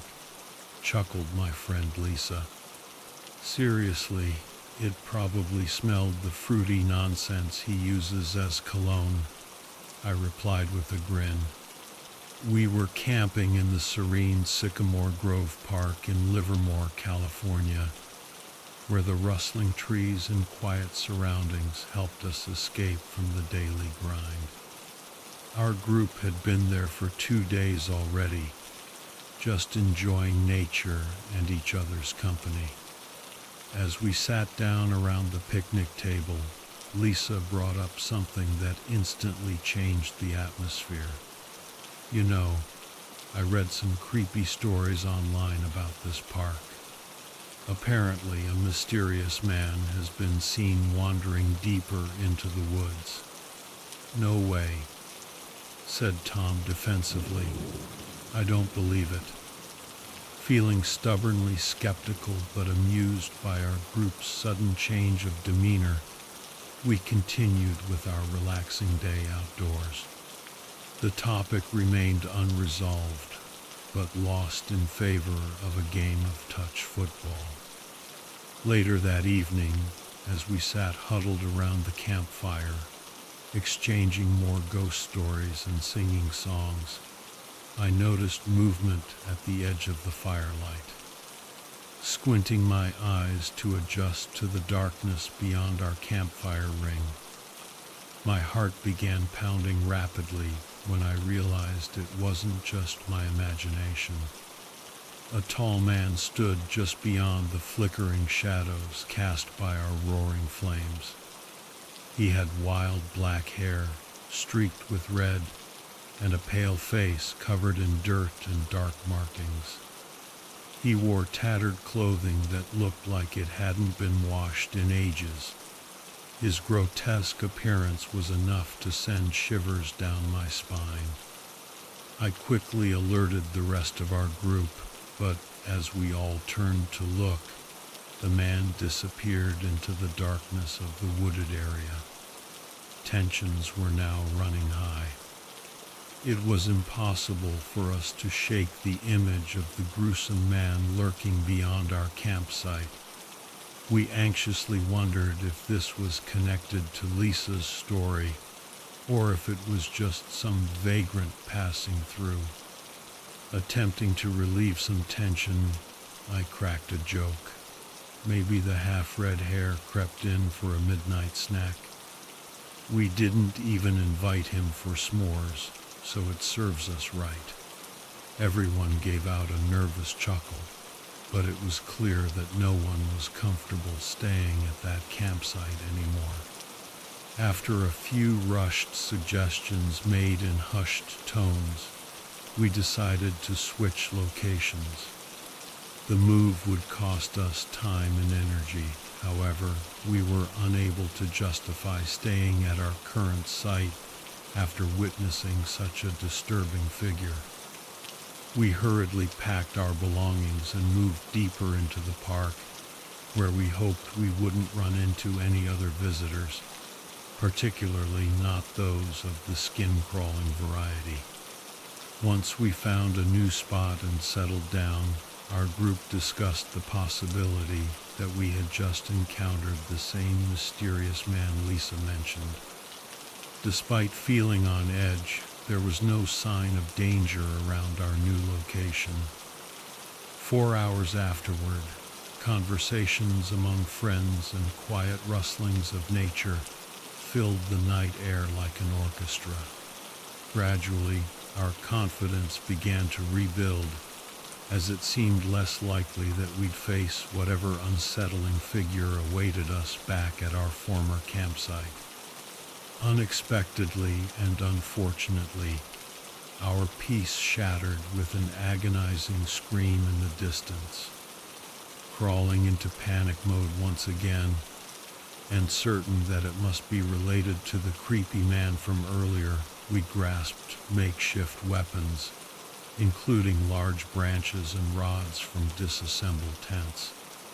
As we cautiously headed in the direction of the blood-curdling cry, Lisa muttered with furrowed brows, "I really hope this is just some hiker messing around, and we don't find anything horrific." The night grew increasingly darker as we ventured further from our campsite. Our flashlights illuminated wide, frantic eyes as we tried to understand what could have caused such a petrifying scream. Suddenly, another scream echoed through the woods, this time much closer than before.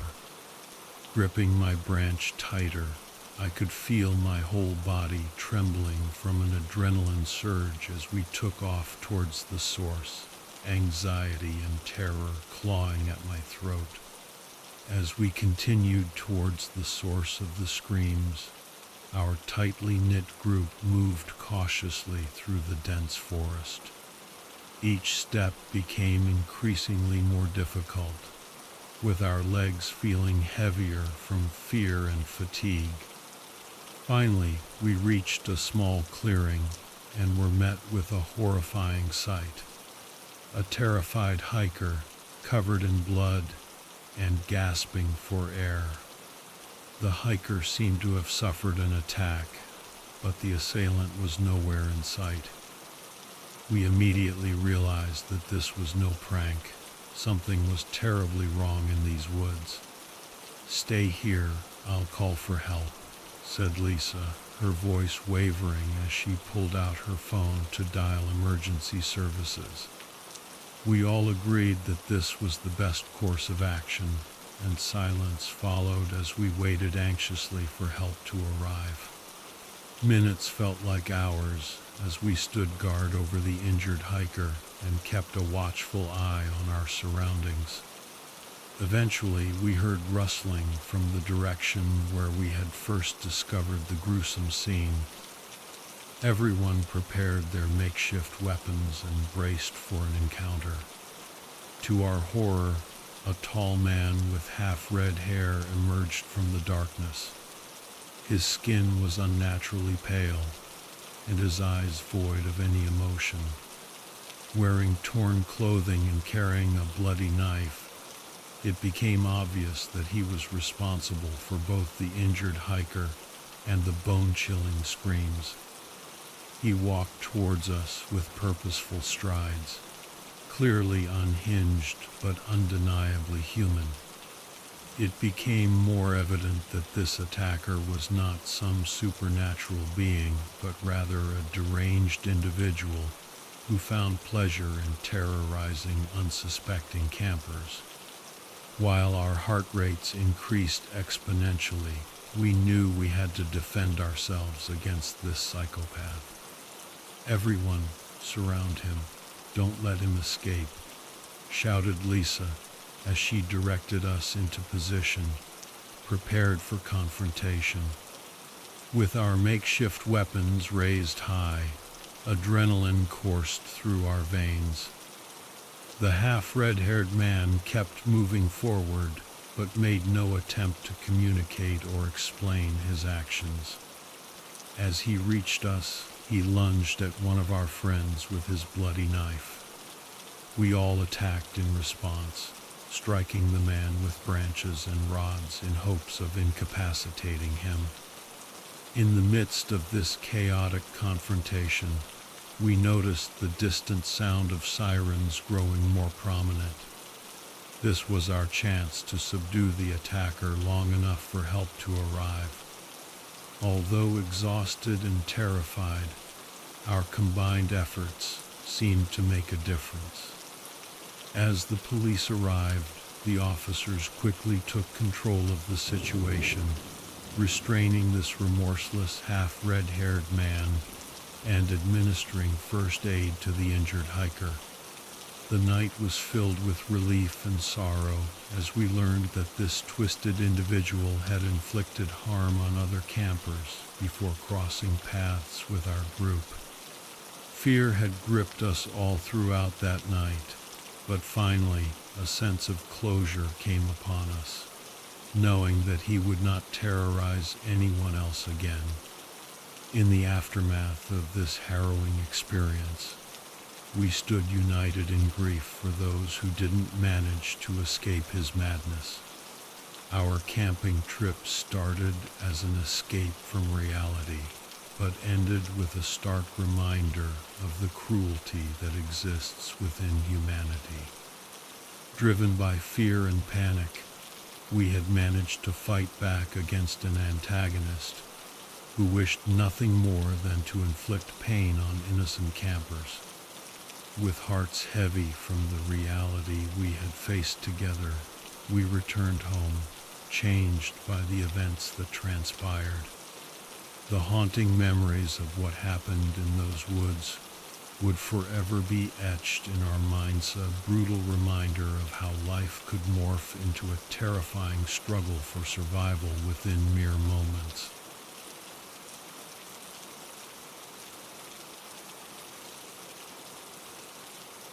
June 2014 wasn't any different from any other month out here.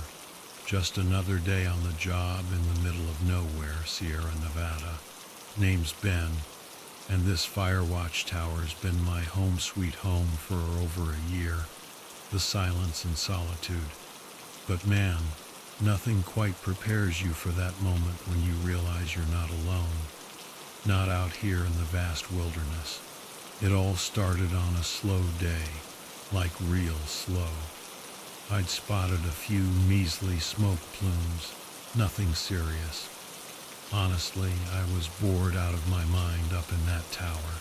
So, when I caught a glimpse of this weird-looking animal near Jarring Peak, way off in the distance, you bet I was interested. This thing was. It had this messed up fur, all the colors of fall jumbled together, and its limbs, long, twisted like some kind of messed up tree branches. The way it moved was just plain freaky. I radioed HQ, figured I'd mention it. Sarah, the dispatcher, she's got a real sense of humor. Ben, she says, sounds like someone's got cabin fever. Probably just a big old coyote. I chuckled at her joke, but I couldn't shake this gut feeling. Something about this creature just wasn't right. As time went on, I started noticing its weird habits. And it was getting bolder, more aggressive. I'd see it all over the place, closer and closer to my tower, always watching me. Those eyes, man, they were intelligent, in a way that sent shivers down my spine. Late one afternoon, I was out gathering firewood near the tower. That's when I heard it, a soft, low chuckle, echoing through the woods. I called out, my voice a little shaky. No answer. I hustled back to the tower, feeling seriously uneasy. Everything seemed normal until dusk. The sun dipped below the horizon, and that's when the laughter started up again. Only this time it was closer. Way closer. My heart was pounding like a drum. I scrambled up the tower ladder, practically flying, slamming the hatch shut and locking it tight. Then it hit me. In my panic, I dropped my walkie-talkie outside. Just great. Sarah couldn't send help now. And then I saw it. Movement in the tree line. It was the creature, the one I'd been watching. But now, up close, it was even more monstrous than I'd imagined. This thing was huge, and it was heading straight for me. Its claws, long and sharp like daggers, scraped along the ground as it moved with terrifying speed, ripping through trees and bushes like they were nothing. My breath hitched in my throat as the creature started climbing the tower. It moved so easily, so silently, except for its ragged breathing and the occasional clang of its claws against the metal. Then, silence. That awful silence just before everything goes to hell. I heard something on the lookout windows. It was using a stinky, sap-like goo and trying to smash its way through the glass. Thank God those windows were built to withstand forest fires. Anything less, and they would have shattered under the creature's relentless assault. The damn thing howled in frustration, the sound piercing my ears. It felt like my head was going to explode. Hours crawled by. It felt like an eternity. The pounding, the scratching, it just wouldn't stop. I was trapped, completely helpless. I had to do something. I scanned the lookout, desperate for anything I could use as a weapon. And then I remembered the flare gun. Standard equipment. It was tucked away in a cabinet near my cot. I grabbed it, my hands shaking so bad I could barely load the damn thing. Down below, the creature let out another enraged roar. Still trying to break through, the windows rattled, but they were holding, for now. I glanced outside, and my heart leaped. There was Sarah, pulling up in a park ranger truck, along with a bunch of other rangers from the emergency response team. I fired the flare, the bright red light shooting into the sky, exploding in a burst of color. Sarah grabbed the walkie-talkie from the truck and started yelling for backup. Inside the tower, the creature was going nuts, getting more and more desperate. I knew this was my chance. I aimed the flare gun downward, right at the damn thing, and fired. The flare hit the creature square in its messed up face, a blinding explosion of light. It screeched this awful high-pitched wail and lost its grip on the tower. I peered outside.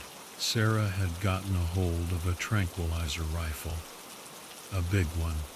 She took aim, calm and steady, and fired several darts into the creature. It slowed down, its movements becoming sluggish, until finally it slumped to the ground, unconscious but alive. The other rangers rushed forward, securing it with heavy chains and nets.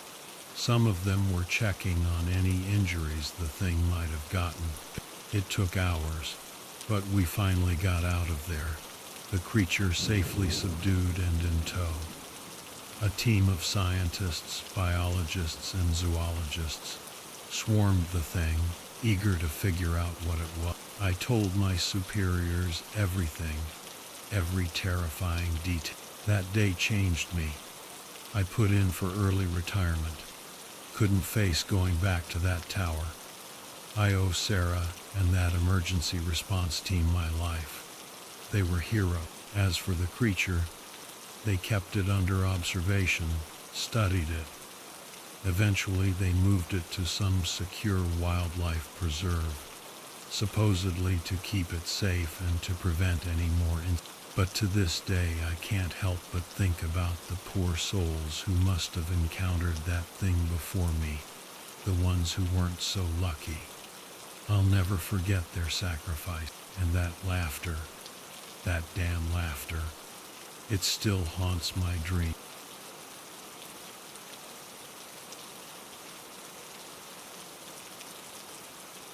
I'm Walt Henderson, a park ranger in the heart of Colorado. Most days, my job is pretty routine, patrolling trails, keeping an eye on wildlife, and helping lost hikers find their way back. This all happened to me one afternoon as I was doing my usual thing. That particular day, I was assigned to inspect some of our remote ranger cabins. Everything started off normally. I shared a few friendly conversations with my coworkers before setting off on my ATV at a slow, comfortable pace. The weather was clear and mild, the perfect backdrop for a nice ride. After finishing my inspections at the first couple of cabins, I made my way further into the depths of the forest to reach another cabin that had been out of use during the winter months because of its harder accessibility due to heavy snowfalls. Along the way, I came across a fellow ranger named Fiona Riley. She'd stopped her vehicle to look at something unusual near one of our monitoring devices arrayed throughout the area. It's been happening for weeks now, she said, showing me pictures of strange animal footprints. But they just don't add up, too large to be a deer and too distorted to be an elk. Unsettled by these bizarre tracks in our otherwise idyllic forest, we continued on our respective tasks. with Fiona heading back towards headquarters and me pressing on towards the remote cabin.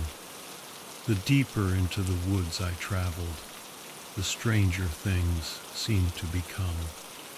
The air felt colder than it should have been for that time of year, and there was this unnerving silence that left me feeling alone and, I admit, a little vulnerable. Shaking off my anxieties, I finally arrived at the cabin. As I approached, I noticed that the door had been torn off its hinges and lay broken on the ground. What the, I thought. Had a tree fallen on it during winter storms? But there were no visible signs that indicated such damage. Clutching my radio in case of trouble, I cautiously stepped inside to assess the devastation. Further inside the cabin, I was greeted with an auditory assault, a grotesque, wet crunching sound that made my stomach turn. My eyes were glued to the sight of what seemed to be bones and flesh scattered across the floor. And then, as my eyes adjusted to the dimness of the room, I saw it. It stood near a shattered window, a nightmarish figure with elongated limbs and a skull-like head fitted with twisted antlers. It emanated an ungodly stench that made the hairs on my neck tingle with repulsion. Without any rational thoughts or hesitation, I bolted out of the cabin as quickly as my legs could carry me. No time to call for help or process what I had seen, just pure, adrenaline-filled instinct. I had nearly reached my ATV when the creature appeared on the path in front of me, its putrid breath curling around me like rotten fog. Transfixed by terror, I stared at its skull-like visage and staggering antlers for what felt like an eternity. What are you? I managed to sputter, trying to pull myself together.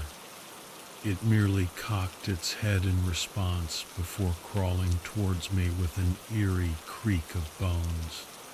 As it drew nearer, I remembered that Fiona was gone and wouldn't be back anytime soon. And in desperation, I painfully reflected on why we hadn't been equipped with firearms for this particular mission. Then, something deep within me snapped, a primal instinct taking over.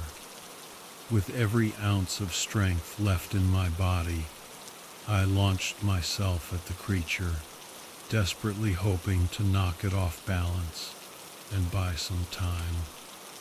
My sudden attack caught the creature off guard, sending it stumbling back. I took my chance to scramble onto my ATV and kickstart the engine. Panic filled every move as I attempted to control the ATV. The creature shrieked in rage and charged towards me, its immense strength causing the ground to tremble with each step. I sped away from the cabin, trees blurring past in a dizzying combination of terror and adrenaline. I could hear heavy breathing and the crackling of branches getting nearer as the creature closed in. I realized calling for help wasn't an option. There was no time to grab my walkie-talkie or phone without sacrificing precious seconds. Miraculously, I spotted a cliff up ahead that offered some hope of escape. With no other choice, I leaned towards the edge and launched myself off the ATV moments before it plunged over the precipice.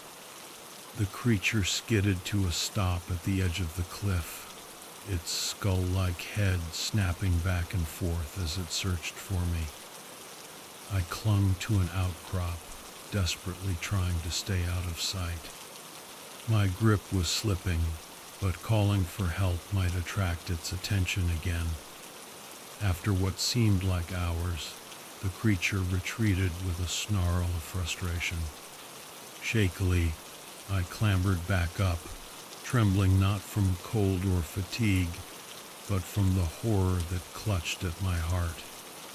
I knew I had to reach safety and report what happened to Fiona before it came back or hurt anyone else.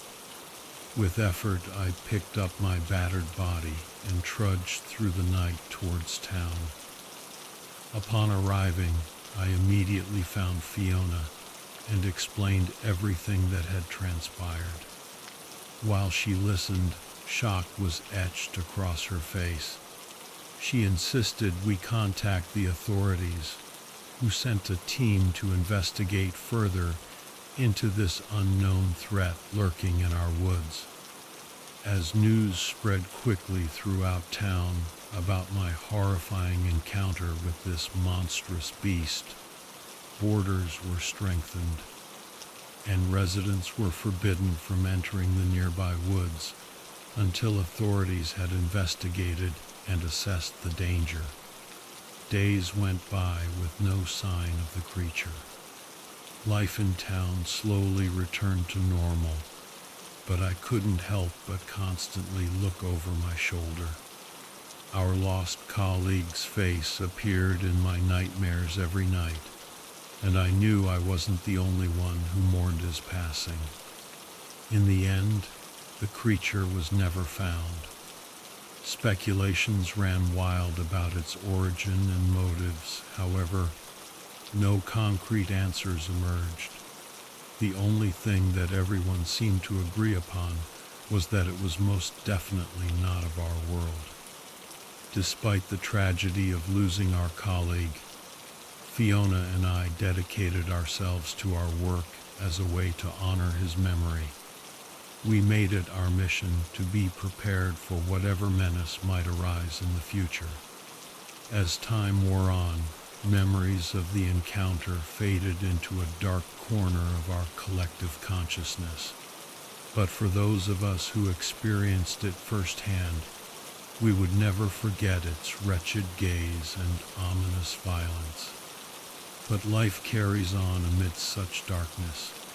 So we hugged our loved ones a little tighter, looked out for our community more diligently than ever before, and continued living each day fully aware that unseen terror might lie just beyond the trees, waiting. We were lucky to get out of there, I told Fiona one day, the memory still fresh in my mind. That thing, it was like something out of a nightmare. She could only nod, her eyes reflecting the same fear and understanding. We knew deep down that the peace of our woods had been shattered forever.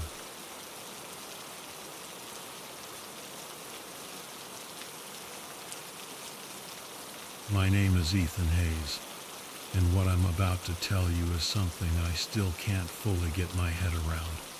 It all went down while I was working late at my office in Redwood Creek National Park.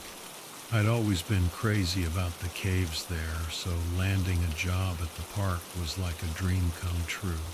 One evening, my shift was winding down when my coworker, a guy named Jerry, muttered, "You hear they're putting up warning signs near Falcon Cliff Trailhead? Something about a bear sighting." "Seriously," I said, genuinely surprised. "We haven't had a bear attack here in like forever." We joked around about the bears maybe signing up for online etiquette classes before clocking out. As I stepped outside, dusk was settling in, painting the world in those weird twilight colors. The park I knew so well suddenly felt different, like an alien landscape. Shadows played tricks on my eyes, and then I saw it. Near the far tree line, this huge, weirdly shaped figure was lumbering from one tree to another. It moved in a way that just wasn't right. When it came out from behind another tree, closer this time, I saw it clear as day, and it was horrifying.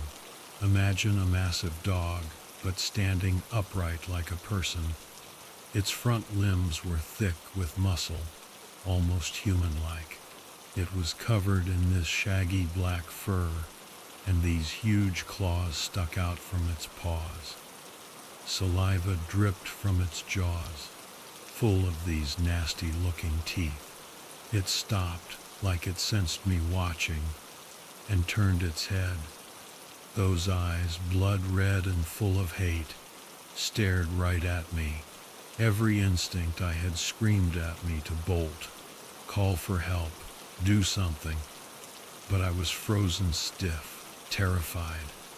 My brain was yelling that no one would believe what I was seeing. With a speed that seemed impossible for something that big, the creature started stalking closer, moving between the trees like a seasoned hunter, a silent predator of the highest, most deadly order. It was circling me, getting closer. I could hear it breathing, heavy and ragged, just a few meters from my left. My mind raced. Was this some kind of animal that escaped from a lab? Some twisted experiment gone wrong? A wave of pure terror washed over me. I knew, deep down, that I wasn't getting out of this. My hand fumbled at my hip where I usually kept my pocket knife, but it was gone. Had I taken it out earlier when I was cleaning my desk?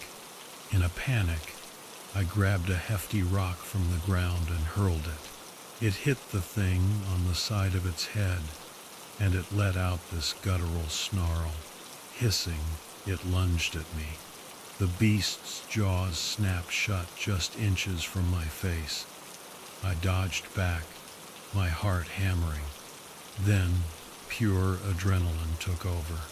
I turned and ran into the woods, the creature crashing through the trees behind me, branches snapping like twigs under its weight. My lungs burned. My breath came in ragged gasps. I just ran, no plan, just pure survival instinct. I could hear it behind me, this half-man, half-dog monster, relentless in its pursuit. My mind was racing, but not for help. I was terrified of what would happen if someone else got involved in this horror show. Suddenly, it lunged again, its jaws snapping just over my shoulder. I stumbled and fell hard. Scrambling to get up, I saw a fallen tree ahead and made a desperate dive for it, crawling behind it and holding my breath, praying it wouldn't find me. The lumbering beast growled nearby, searching. Time seemed to stretch on forever as I lay there, sweat pouring down my face, praying it would pass me by. After what felt like an eternity, the growling moved further away, slowly fading into the distance. I stayed hidden for a few more minutes then, deciding it was probably safe. I shakily got to my feet. I started limping towards what looked like a road a few hundred meters away. Every rustle of leaves, every snap of a twig, sent shivers down my spine. When I finally stumbled onto the road, luck was with me. A truck was coming, headlights on full beam. The driver slammed on the brakes when he saw me. "What's going on?" he yelled, jumping out and rushing over. "Please," I begged, gasping for breath. "Help me. There's something in the woods. It's trying to kill me." The driver looked at me, at my ripped clothes and wild eyes, probably wondering if I was crazy. But he helped me into the cab and drove fast. As we sped away, I told him everything about the dogman, the chase, everything. He listened, his face grim. "Well," he said finally, "I've never seen anything like that, but it sounds like you barely got out of there alive." "Yeah," I replied, still shaking. "I don't know what that thing was, a dogman or something. It doesn't make any sense." The driver shook his head. Whatever it was, you're lucky to be alive. Just put some distance between you and that thing. As the truck rattled into the night, I kept looking back, searching for any sign of that terrifying creature. Relief washed over me, knowing it wasn't chasing me anymore. But I couldn't shake the image of those eyes, that predatory hunger. Over the next few days, word got around about what happened to me. People whispered about the guy who came face to face with some kind of monster and lived to tell the tale. But even as the whispers faded, one chilling thought remained. I had survived an encounter with something that defied logic, something truly evil.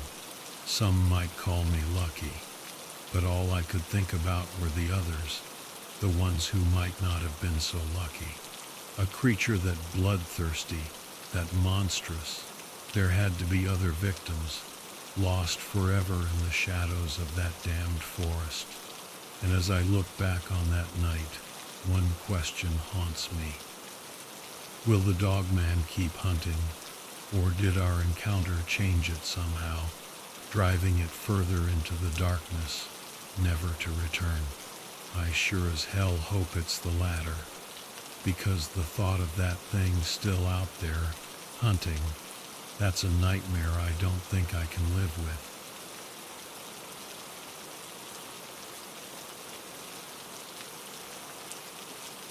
A chilling wave swept over me as I zipped up my jacket, battling the biting wind. It was late October in the Rockies, and I, Jake Collins, was all set to embark on a 2-week solo trek through a secluded stretch of wilderness.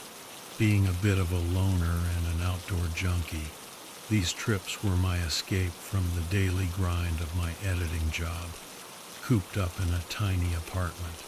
This time my sights were set on Emerald Vale, a remote, untouched valley I'd only ever dreamed of exploring.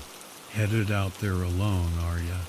Ranger Mike asked, a curious grin on his face as he processed my permit at the local ranger station. "Yep," I admitted a little sheepishly. "That's how I roll. Just me and the great outdoors." "Well, be careful out there," he advised. "Word is there's been some odd tracks spotted lately. Might be nothing, but keep your eyes peeled." I assured him I'd be extra cautious and headed off. The first few days were your typical backpacking bliss. Stunning views, that crisp mountain air that fills your lungs, and peaceful nights by the camp. But then, about a week in, things took a weird turn. I stumbled upon something that just didn't sit right. Everything seemed normal until I noticed these splatters of blood on some bush. My gut clenched as I followed the trail, and it led me to a wrecked campsite. Gear was tossed all over, like someone had left in a real hurry. I tried calling 911, but surprise, no signal this deep in the woods. This wasn't a bear attack, no way. I kept moving, every sense on high alert, my mind conjuring up all sorts of terrifying scenarios. Later, as I was setting up my own camp, I saw a strange pile of branches and rocks near. It looked like someone tried to make a shelter, a desperate attempt made. The following days were a blur of growing dread. I found more disturbing stuff. Another ripped-up tent, more broken gear, and more blood. I couldn't shake the feeling that I was being watched, that something was out there, tracking me. I tried to tell myself it was just paranoia, but deep down, I knew it was more than. One evening, as I was cooking dinner over a pathetic little fire, I heard it, distant screams carried by the wind. They were faint. They were close, but not close enough to do anything. "Please be safe, whoever you are," I muttered to the wind, feeling utterly helpless. A couple of days after that, I found myself hiding behind a massive boulder, my heart pounding like a drum. I could hear something moving nearby, the crunch of leaves, heavy. I risked a peek, and my blood ran cold. This thing. It was huge, hairy, walking on two legs like a man, but so much bigger. It was dragging something behind it, something heavy and shapeless. I gripped my pocket knife, my hands shaking like crazy, knowing it wouldn't do a damn thing against that monster. I watched it disappear into the trees, those earlier screams still echoing in my head. Panic seized me. This was no ordinary animal. This was something else, something evil, hunting these woods. I didn't waste any time. I packed up my gear faster than I ever had before, my hands fumbling with the tent poles, and I ran. I ran as fast and as far as I could, not daring to look back. My only thought was to get away, to survive. My escape was a blur of exhaustion and terror. I pushed myself to the limit, fueled by adrenaline and fear. Finally, after days of running on fumes, I stumbled upon a group of campers They looked at me like I was a ghost, all ragged and wild-eyed. The leader of the group, a kind-looking older woman named Mark, they gave me food, water, and a safe place to. We need to call for help, I croaked, my voice hoarse. Margaret agreed to hike back to their car and make the call while the others stayed. We huddled around a fire that night, and I told them everything.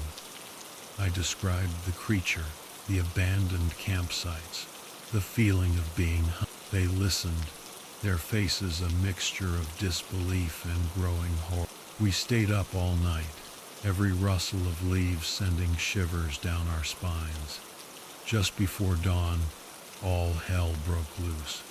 We heard Margaret's terrified screams from the woods. We rushed out, searching frantically, but it was no use. We found her near their car, or what was left of her. The creature had gotten to. Chaos erupted. We were trapped, hunted, and utterly defenseless. In a desperate attempt to protect ourselves, we grabbed anything we could use as weapon sticks. Roxanne formed a circle. When the creature finally emerged, we screamed and fought back, throwing our makeshift weapons, but it was like throwing pebbles at a tank. It just kept coming, this unstoppable force of nature. We were no match for it. Our little group was torn apart, our screams swallowed by the forest. We scattered, each of us running for our lives. I was one of the lucky ones, if you can call it. I made it out of the woods, emerging into a familiar clearing, miraculously unharmed, physically at least. Why it didn't follow me, I'll never know. The authorities searched the area, of course, following the trail of carnage left behind. They found remains, but many were never accounted for, including some from our. I was left with the guilt and the nightmares, the memories of those we lost, forever etched in my mind. I never went back to those woods, and I never will. I try not to think about the creature, about what it was or where it came from, but it's always there, lurking in the shadows of my mind. The wilderness, once my sanctuary, is now a place of terror. I learned the hard way that there are some things out there, some dark primal forces, that we humans can't understand, can't control, and can't defeat. And sometimes, the greatest horror is not knowing, but simply surviving, forever haunted by the things we've seen and the people we've lost. The memory of Margaret and the others will always be with, a reminder of the price of survival, and a testament to the untold stories of terror that the wilderness keeps.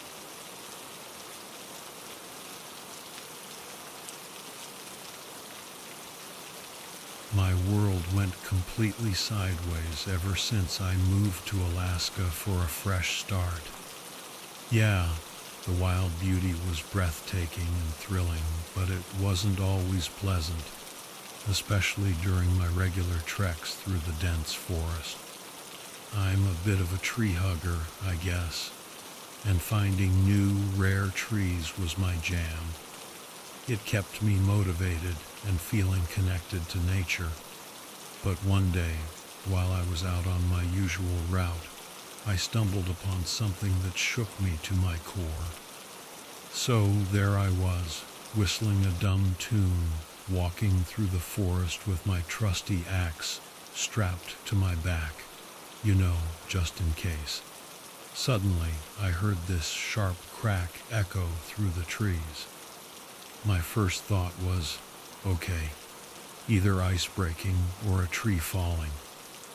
I quickly scanned left and right, trying to figure out where the sound came from. But then, to my growing horror, I saw it. A human arm lying there in a patch of snow ahead of me. A million thoughts went racing through my head. Should I call for help? Nope. No cell service out here. Typical Alaska. My heart was pounding like a drum as I cautiously approached the arm. "Hey there, buddy," I said nervously, trying to lighten the mood, even though I was freaking out inside. "Seems like you've lost your touch." As I got closer, I noticed these weird blackish purple marks circling what was left of the shoulder. It looked like something powerful, something monstrous, had ripped it off, like some enormous jaws had just clamped down, like a massive bear, or worse. Suddenly, I wasn't feeling so funny anymore. Morbid curiosity and pure dread took over. But I had to keep going. I had to get help, or at least figure out what was going on. As the trail wound deeper into uncharted territory, I saw more signs of violence. Scraps of fabric caught on sharp branches, blood-stained leaves, and this creepy skittering sound that seemed to follow me, always just out of sight. The sun started to set, bathing the forest in those spooky twilight colors, and I came to this really eerie clearing. And there, kneeling in front of a makeshift shrine, was this figure, all hunched over like it was praying. A shriek of terror got stuck in my throat. I wanted to scream so bad, but nothing came out. My legs, though, they somehow managed to stay put. I took a cautious step forward, my hand hovering over my pistol, which, by the way, I never thought I'd actually need. The figure was chanting this low, guttural sound, and it seemed to get louder as it stretched out these long, gnarled fingers towards a blood-stained effigy at the center of the shrine. With each syllable, the thing seemed to change, to become even more horrific. I finally found my voice. "Hey," I yelled, hoping for any explanation, any sign that this wasn't as bad as it looked. The chanting stopped. The figure jerked upright and locked eyes with me. Its face was all twisted by shadows, hard to see clearly, but what I could see was inhuman. It was like a sinister creature wearing human skin like a tattered cloak, and it had these horns like twisted branches or roots sticking out of its head. Let me tell you folks, I knew right then that my only option was to get the hell out of there. My instincts were screaming at me to run, but I somehow managed to take another step back, slow and steady, putting distance between me and that thing. It just stared at me, this unrelenting intensity in its gaze, piercing right through me. There wasn't a shred of humanity left in those eyes. The phone in my pocket felt like it was burning a hole through my pants. But I knew calling for help would just lead to questions I didn't have answers for. And who knows who I'd be putting in danger. Besides, something told me help wouldn't arrive in time. Any distraction could give that creature a chance to strike. One step at a time, I backed away, inching towards the edge of the clearing where the forest got really dense again. Then, without warning, the creature lunged at me. It moved way faster than I expected. I swallowed my terror, turned, and bolted into the woods, running like my life depended on it, because it did. I could hear it behind me, this haunting sound of it chasing me through the forest. All I could think about was surviving, escaping this nightmare. I weaved through the trees, stumbling over roots and rocks, panic flooding every inch of my body. My mind raced, thinking about my friends, Sarah and Mark, my sister, Emily. I silently begged for their forgiveness for not being there when they needed me, assuming I didn't make it out of this. The terror propelled me forward, even though my legs felt like they were about to give out. Then I heard a sickening thud and a scream from behind me. I didn't dare look back, terrified of what I might see. Just when I thought my heart would explode, I saw it. A cabin just up ahead. I burst through the door and slammed it shut behind me. I frantically searched for something, anything, to defend myself. The only things I could find were some old, rusty nails and a wooden plank, a pathetic defense against whatever was out there, but maybe it would buy me some time. The creature slammed into the door, over and over, like a battering ram, while I desperately tried to nail that plank into place. Agonizing screams echoed through the cabin, and I could hear the creature and its pack, I guess, raging outside. Night turned into day, and eventually the awful noises stopped. It was eerily silent, except for my own ragged breathing. I waited and waited for what felt like forever. Finally, I decided it might be safe to leave. I hesitantly removed the makeshift barricade from the door and stepped outside, ready for anything. The landscape looked almost normal, untouched, except for the bloodstains scattered around and those severed limbs lying nearby. If it weren't for those, I might have thought I imagined the whole thing. I started making my way back towards civilization, hoping, praying, that what I had experienced wouldn't haunt me forever. But I couldn't forget those victims, those faceless strangers whose lives were brutally taken by that nightmare creature. I had to survive this, had to warn others about what was lurking in those dark woods. So I pressed on, my legs still trembling. No horror story, no legend could ever compare to the sheer terror, the absolute gruesomeness of what I had seen. It was an unimaginable hell, hidden away in the uncharted depths of Alaska. And I, Alex, was the only one who knew about it. The only one who could tell Sarah, Mark, and Emily to stay far away from the forest. No one was safe anymore.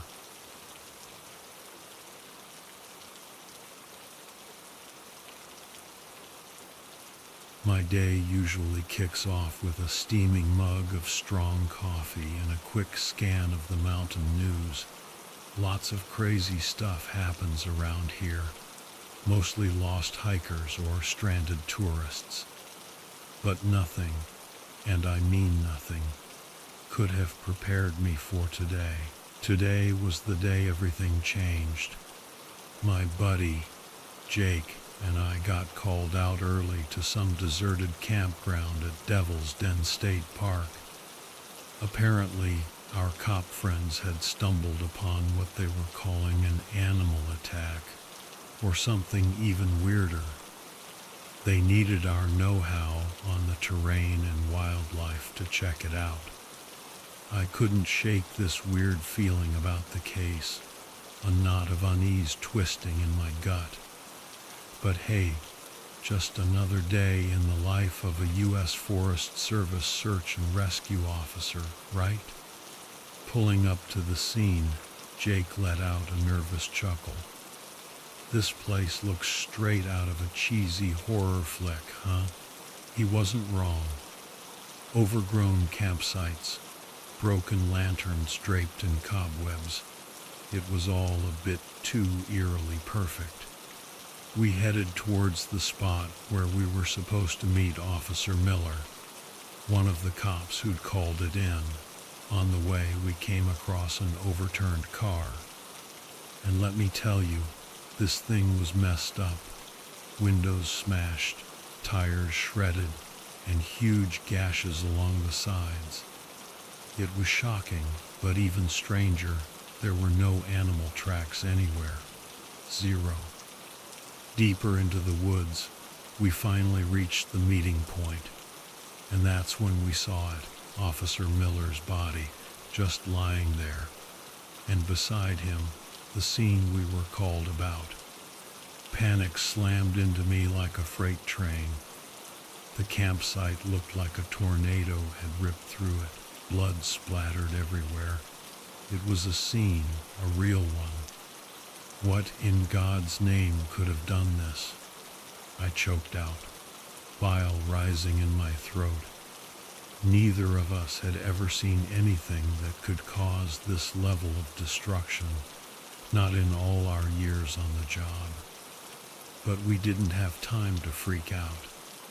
We needed answers, backup, and a way out of here fast.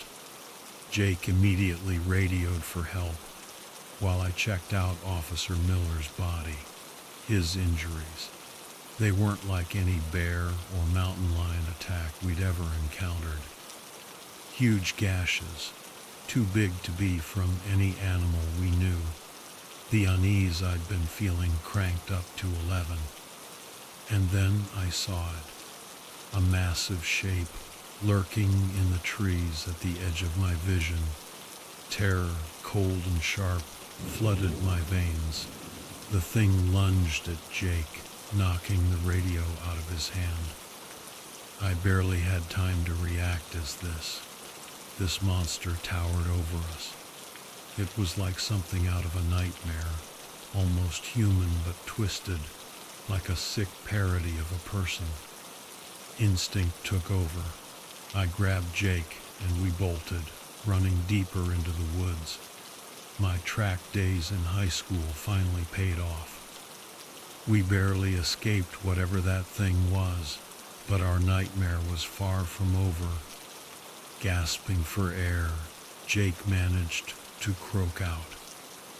"We need to get that radio. Call for help."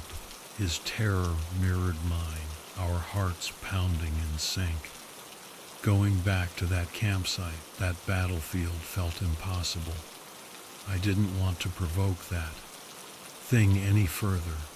I didn't want to even think about facing it again.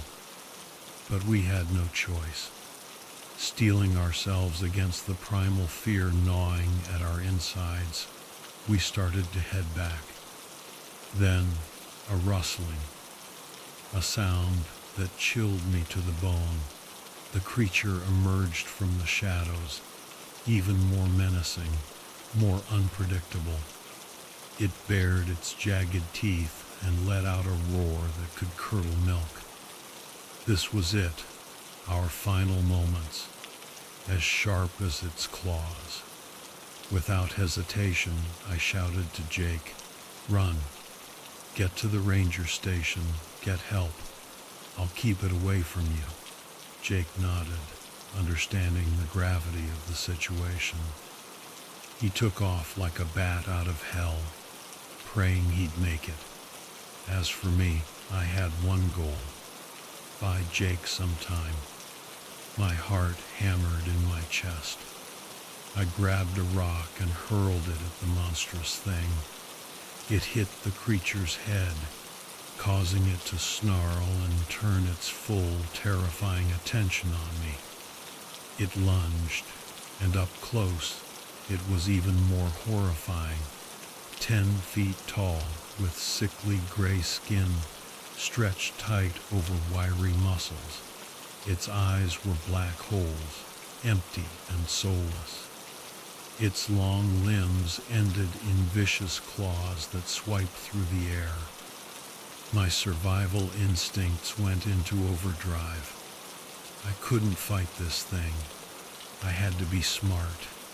I scanned my surroundings, desperate for anything that could help. And then I saw it, a small cave entrance, hidden behind some bushes, about 50 feet away.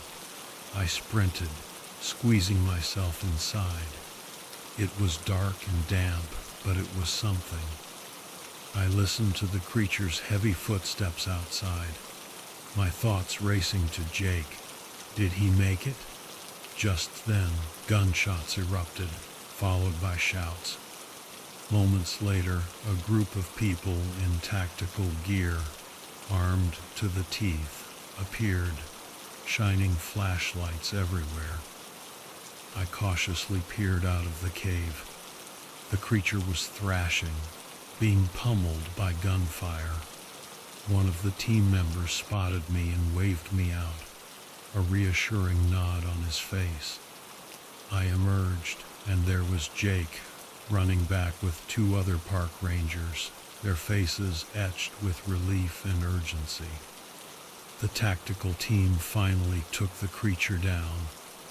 It collapsed, a lifeless heap on the forest floor. We were safe, at least physically. We found out this special unit had been tracking this unknown creature, this monster that had been leaving a trail of carnage across several national parks. We were lucky they arrived when they did, thanks to Jake's quick thinking. These strangers, they ended the nightmare. They stopped that unholy beast. We shared a bond with them now, a bond forged in trauma, in that dreadful forest.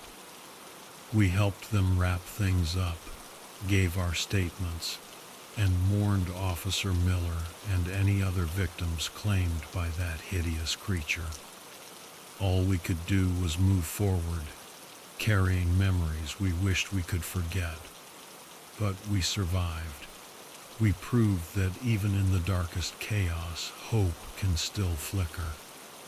As for me, I kept on with my job as a park ranger, always watchful, always vigilant.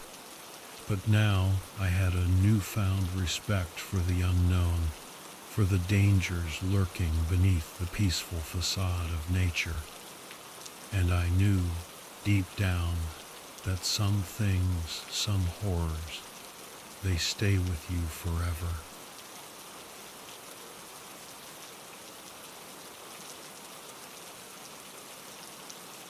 I strolled into the beauty library. The place was dimly lit, and the air was thick with the smell of old books and dust.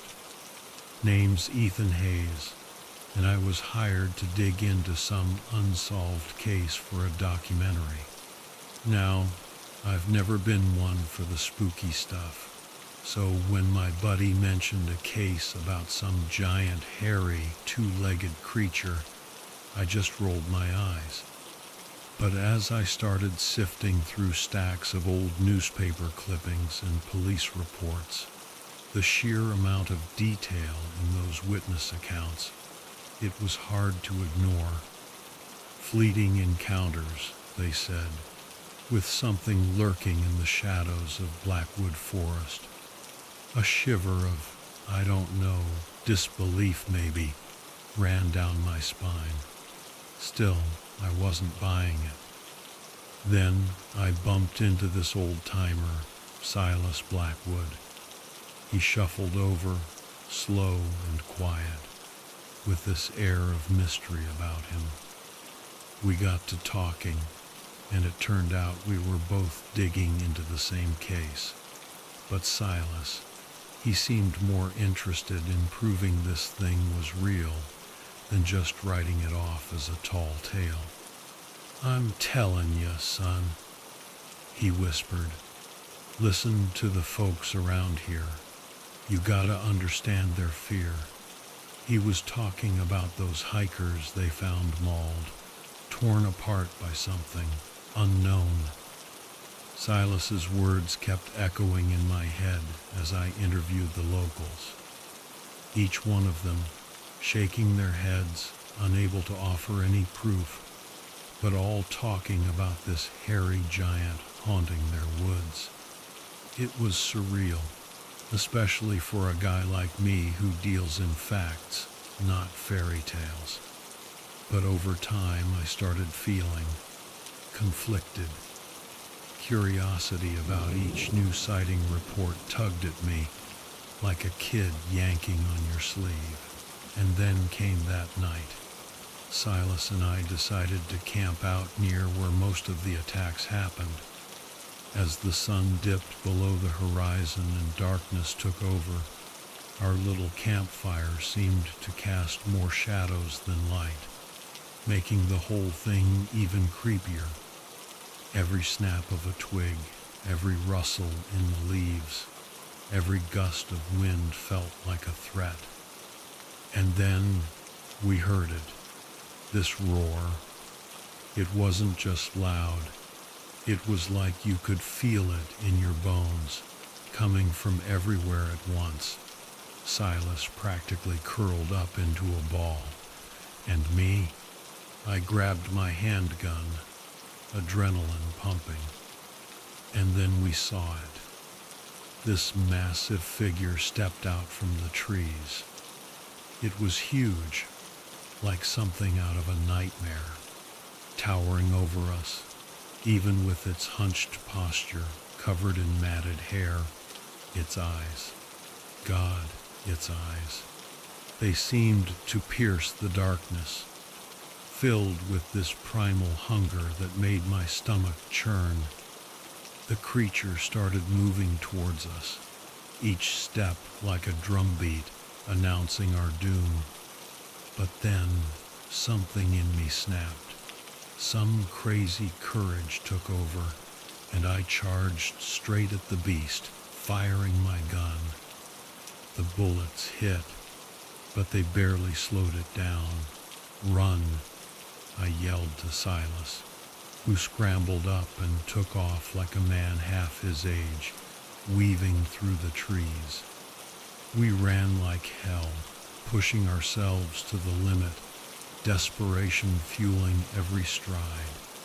Silas tripped over a rock, and I stumbled over him, sending us both tumbling into the muddy swamp. We were covered in muck, but at least the creature was nowhere in sight. We stumbled onto a dirt road, the stench of something rotten and dead almost overpowering. As we limped along, I felt this shift inside me. The line between skeptic and believer was blurring, and it messed with my head, made me question everything I thought I knew. Our campfire was long gone, but the threat still felt close, keeping us wide awake. Every passing minute, Silas and I became more aware of just how vulnerable we were out there in the darkness. That terrifying roar still echoed in our minds.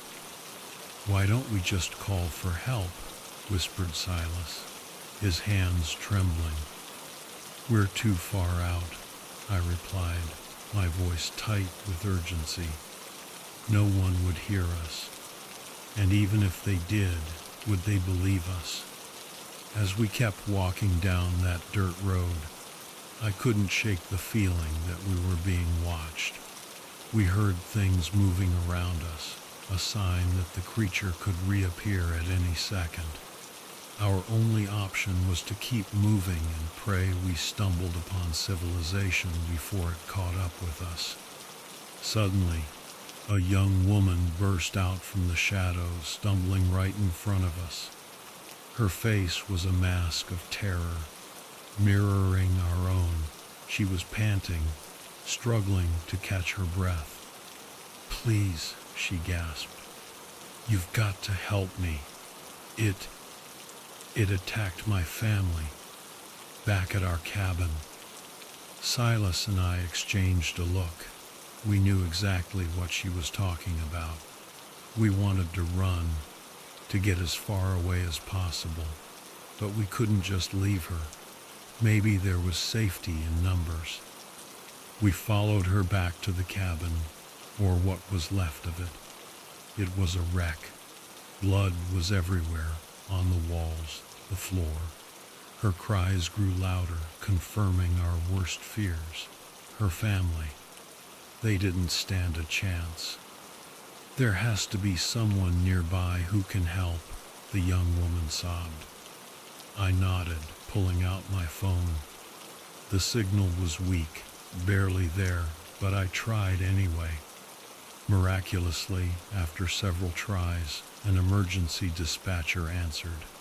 I stammered, trying to explain where we were, praying that help would come quickly. By some miracle, a group of armed men arrived within the hour. They must have been nearby, maybe patrolling the area given the recent attacks. They listened to our story, their faces skeptical, but they agreed to stick around while they checked things out. As they surveyed the area, an older guy from the group approached us. He introduced himself as a local hunter, said he'd heard stories about similar incidents. Before we could even process what was happening, the creature attacked again. Its growl was deafening, sending shivers down our spines. The hunters opened fire, their bullets finding their mark. But just like before, it didn't seem to faze the creature. It just kept coming. Seeing no other way, I grabbed Silas and the young woman, whose name was, as I would learn later, Clara, and we ran, sprinting back towards the dirt road. The sound of gunfire faded behind us until it was just a distant echo. We finally reached a small town as the first rays of dawn were breaking over the horizon. We were a mess, bruised, battered, covered in mud, but alive. In the days that followed, we heard from the authorities that they found evidence of our ordeal: bloodied cabins, spent shell casings, but no sign of the creature. Most people dismissed our story as mass hysteria, or some pranksters in costumes. But Silas, Clara, and I knew better. We knew what we saw. And we moved forward, cautiously, knowing that somewhere out there, in those woods, lurked something beyond reason, beyond understanding.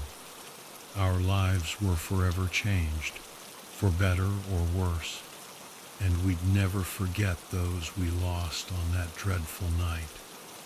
But if anything, this whole terrifying experience taught us something about courage, about the human spirit, and how we need to stand together, even when darkness is closing in.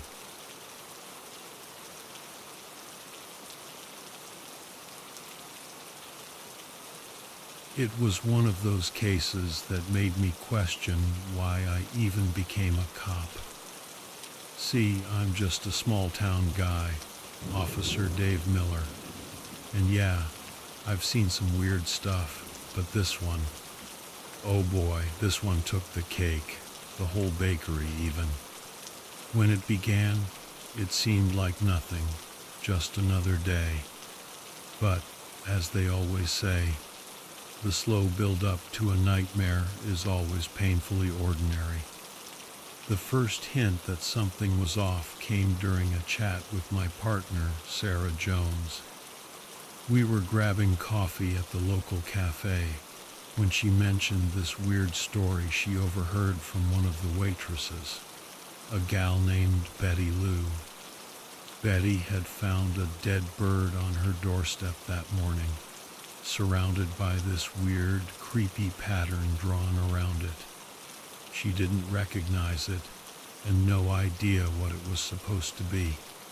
Chuckling at Sarah's story, because she is always into some weird stuff, I just shrugged it off. A few days later, though, while patrolling Main Street late at night, I saw something that made my blood run cold. There it was, that same freaky pattern, scrawled on the sidewalk outside old Mrs. Henderson's bakery, only this time it was around a messed up raccoon. The whole scene gave me the creeps.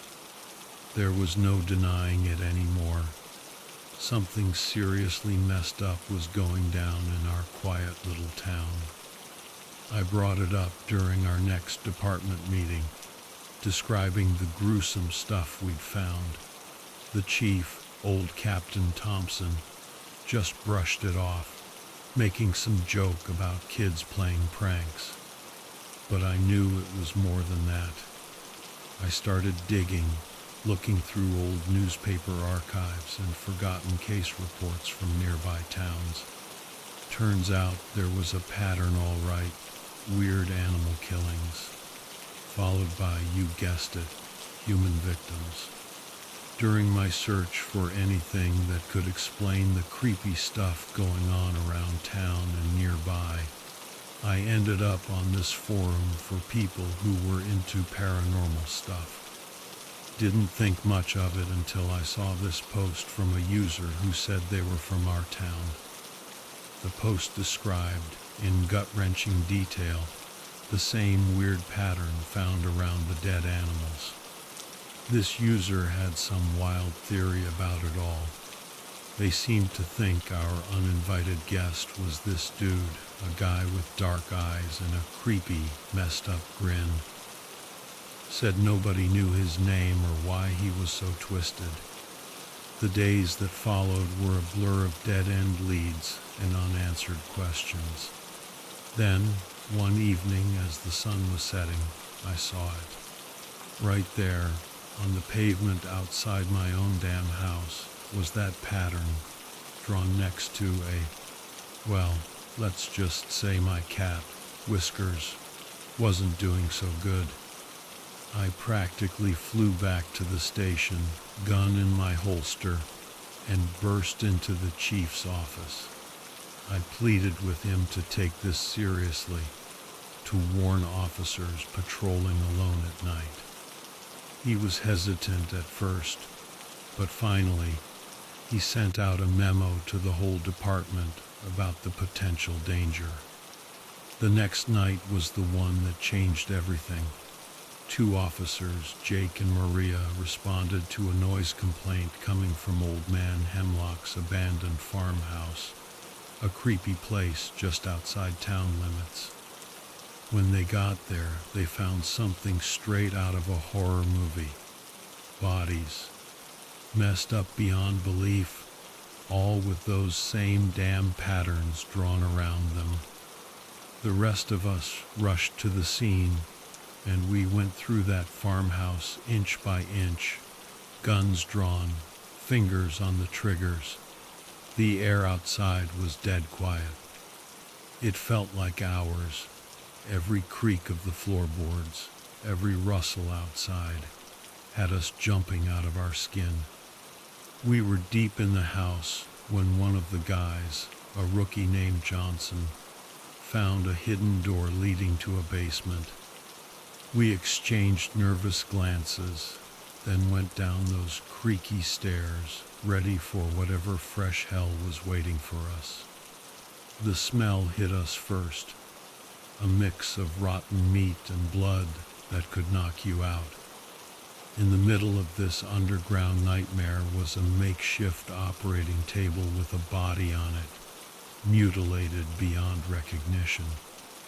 The floor was covered in blood, and body parts were just everywhere. It was clear that our sicko had found a place to let his dark side run wild. Officer Thompson called for backup, and we were all on edge, feeling like sitting ducks. Then we heard it, a creak from upstairs. We froze. Was he still here? We crept back up, checking every corner. We split into pairs, and I was with Officer Rodriguez. We heard footsteps, getting louder, closer, and then this figure stepped out of the shadows, tall, skinny, with hollow cheeks and messy hair covering these wide, staring eyes. Black, empty eyes that seemed to look right through you. He had this grin, a wide, unsettling grin, that made you feel like you were staring into the darkest pit of hell. Rodriguez screamed into her radio for help as we raised our guns.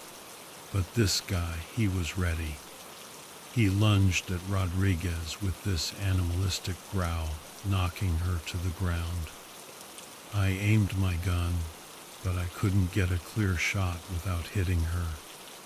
He was fast, vicious, digging his nails into her shoulder as she screamed. Backup arrived just in the nick of time, guns blazing.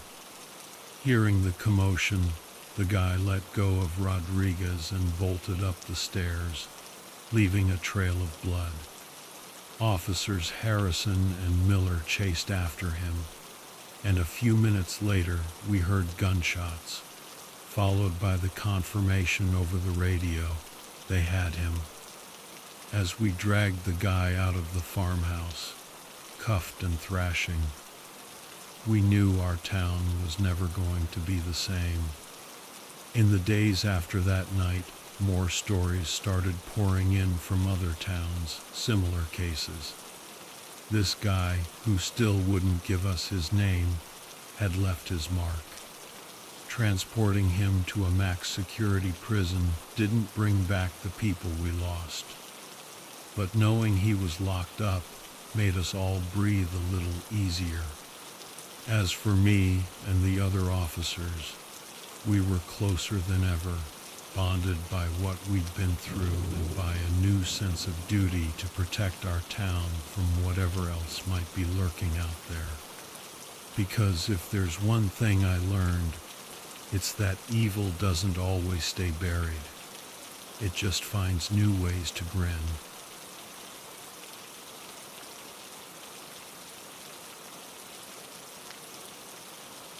When I, Jake Collins, moved into my isolated cabin in the woods, I didn't think much of it. As an introvert with a serious love for privacy, it was perfect. Settling into my new life amidst the trees and peaceful scenes was a dream come true. Little did I know how much peace was a luxury I would soon miss. The first unusual thing happened while I was out collecting firewood for the rapidly approaching winter months.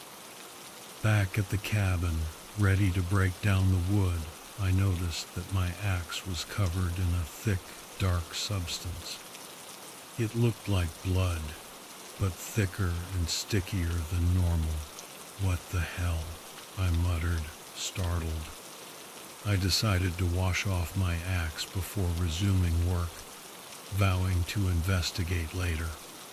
Days passed uneventfully until I had a conversation with my quirky neighbor, Sarah Jenkins, whom I befriended upon arrival here. We both shared anecdotes about life, her fascinating tales of mountain living and me bragging about my success as a graphic designer. Amidst the laughter, she mentioned strange happenings in these woods, like weird noises at night. Maybe it's some undiscovered creature from the depths of these woods, she quipped jokingly, seemingly oblivious to my earlier axe incident. That night, with Sarah's words playing in my mind, every noise felt magnified and terrifying. The next morning brought no relief, as local gossip brimmed with whispers about mutilated wildlife not far from my cabin. Their bodies were brutally mangled beyond recognition. This is seriously messed up, I thought, a knot forming in my stomach. But it wasn't long before things escalated from whispered fear to chilling reality. Out walking one day with Sarah in tow, we stumbled across another terrifying sight. Human remains littered across the forest floor. Panic welled up within us. Our heartbeats quickened as horror washed over our faces. "I'm going to call the police," Sarah muttered, fumbling for her phone, only to find there was no signal. Damn it. We decided to head back to my cabin to call for help, wary of our surroundings and filled with dread. As we moved quickly through the forest, desperate to report the grisly scene and maintain a nervous conversation, Sarah tripped on a branch, groaning in pain. She assured me it wasn't serious and urged me to continue towards my cabin while she attempted to regain her bearings, promising to return as soon as I made the call. "Be careful, Sarah," I yelled back, my voice filled with worry. I stumbled through the darkening woods. The sun was setting, casting shadows that swirled around my path and seemed to mock my distress. As I breathlessly burst through the door of my cabin, I dialed emergency services, agitatedly recounting the gruesome discovery and begging for their assistance. The operator listened intently before explaining officers were already en route. News had reached them about similar incidents nearby. She asked me to remain indoors, lock my doors and windows, and await their arrival. "Just stay put. Help is on the way," she reassured me. After what felt like hours of alternating roving glances between the pitch-black windows and the illuminated clock, I heard knocking at the door. Relieved, I flung it open, only to be greeted by a scene out of my worst nightmares. A creature towered before me, vaguely humanoid yet highly grotesque, with twisted limbs. Its skin resembled tar stretched across a gaunt frame, adorned with thick veins pulsating beneath. Its face was a contorted mix of elongated features, prominent nostrils hauntingly flaring with each poisonous breath. However, its most terrifying aspect was its eyes, deep, empty voids devoid of empathy or soul, staring intently back at mine, whispering secrets from long-forgotten nightmares. My stomach clenched tighter than a vice at this sight. Adrenaline coursed through every vein as terror commandeered control over my senses, akin to a religious experience, and just as fast-forwarding, I knew this encounter would prove disastrous. Suddenly aware that, due to this close encounter, I had completely forgotten about Sarah, I began to anxiously glimpse outside and pray for her safety. "Sarah, where are you?" I whispered, my voice trembling. However, the creature continued to draw ever closer towards me, forcing me further back indoors as it methodically advanced. In the presence of the monstrous creature, my instincts took over, and I decided that I couldn't stay inside my cabin any longer. I needed to find Sarah and somehow make it to safety. As the abomination took another step toward me, I turned around and ran out the back door. Somehow I managed to avoid the grasping fingers of the creature. I sprinted through the woods, yelling Sarah's name in hopes that she would hear me and respond. Every so often I glanced back to see if the thing was following me. While it was unnervingly fast, it seemed to be just slow enough for me to maintain a reasonable distance away from it. I heard Sarah's voice in the distance and ran towards her. I found her limping towards me with a tear-streaked face. She had heard my screams of her name but had been too injured from her fall to respond with anything more than an agonized whisper. As we came together, we spotted a dirt road at the edge of the woods. It wasn't much, but it could lead us away from this nightmare. As we hobbled down this narrow path, trying our best not to lean on one another too heavily for support, I was still winded from my frantic escape. While Sarah's leg was worsening by the minute, her eyes darted back and forth anxiously, searching for signs of our pursuer. The animalistic creature was relentless, though hunting us down with an eerily cold-blooded determination fueled by an inscrutable malice. When it finally caught up to us, there was no chance for a fight or even an attempt to reason with this abhorrent being of undeniable darkness. As it closed in on us, in those final moments when hope had all but fled from our hearts, the creature lunged at Sarah without warning and mercilessly dug its claws into her abdomen. Blood sprayed everywhere as she let out a gut-wrenching scream. "No!" I screamed, my voice cracking. Overcome by a cocktail of terror and desperation, I knew there had never been time for me to seek help, but I had to do something. I frantically searched my surroundings for any possible weapon or form of defense when Providence blessed us with an opportunity. A truck turned the corner and veered our way. Waving my arms and yelling to get the driver's attention, I glanced back just in time to see the creature sink its claws deeper into Sarah, tearing flesh from bone. The driver slammed on his brakes and jumped out. The man retrieved a heavy crowbar from his vehicle and charged at the creature, swinging with tremendous force. With an unsettling screech, our attacker recoiled from Sarah and turned its cold, black eyes on the newcomer, enraged by the pain inflicted upon it. It raised its talons high, readying for a devastating counterattack. It pounced, but not fast enough. At that instant, the man lunged forward, managing to land a solid blow that incapacitated the beast long enough for all three of us to make our hasty escape. Adrenaline kept us going as we clambered into the truck before flooring it away from that abominable creature. Sarah is no longer with us. The wounds she sustained were too severe.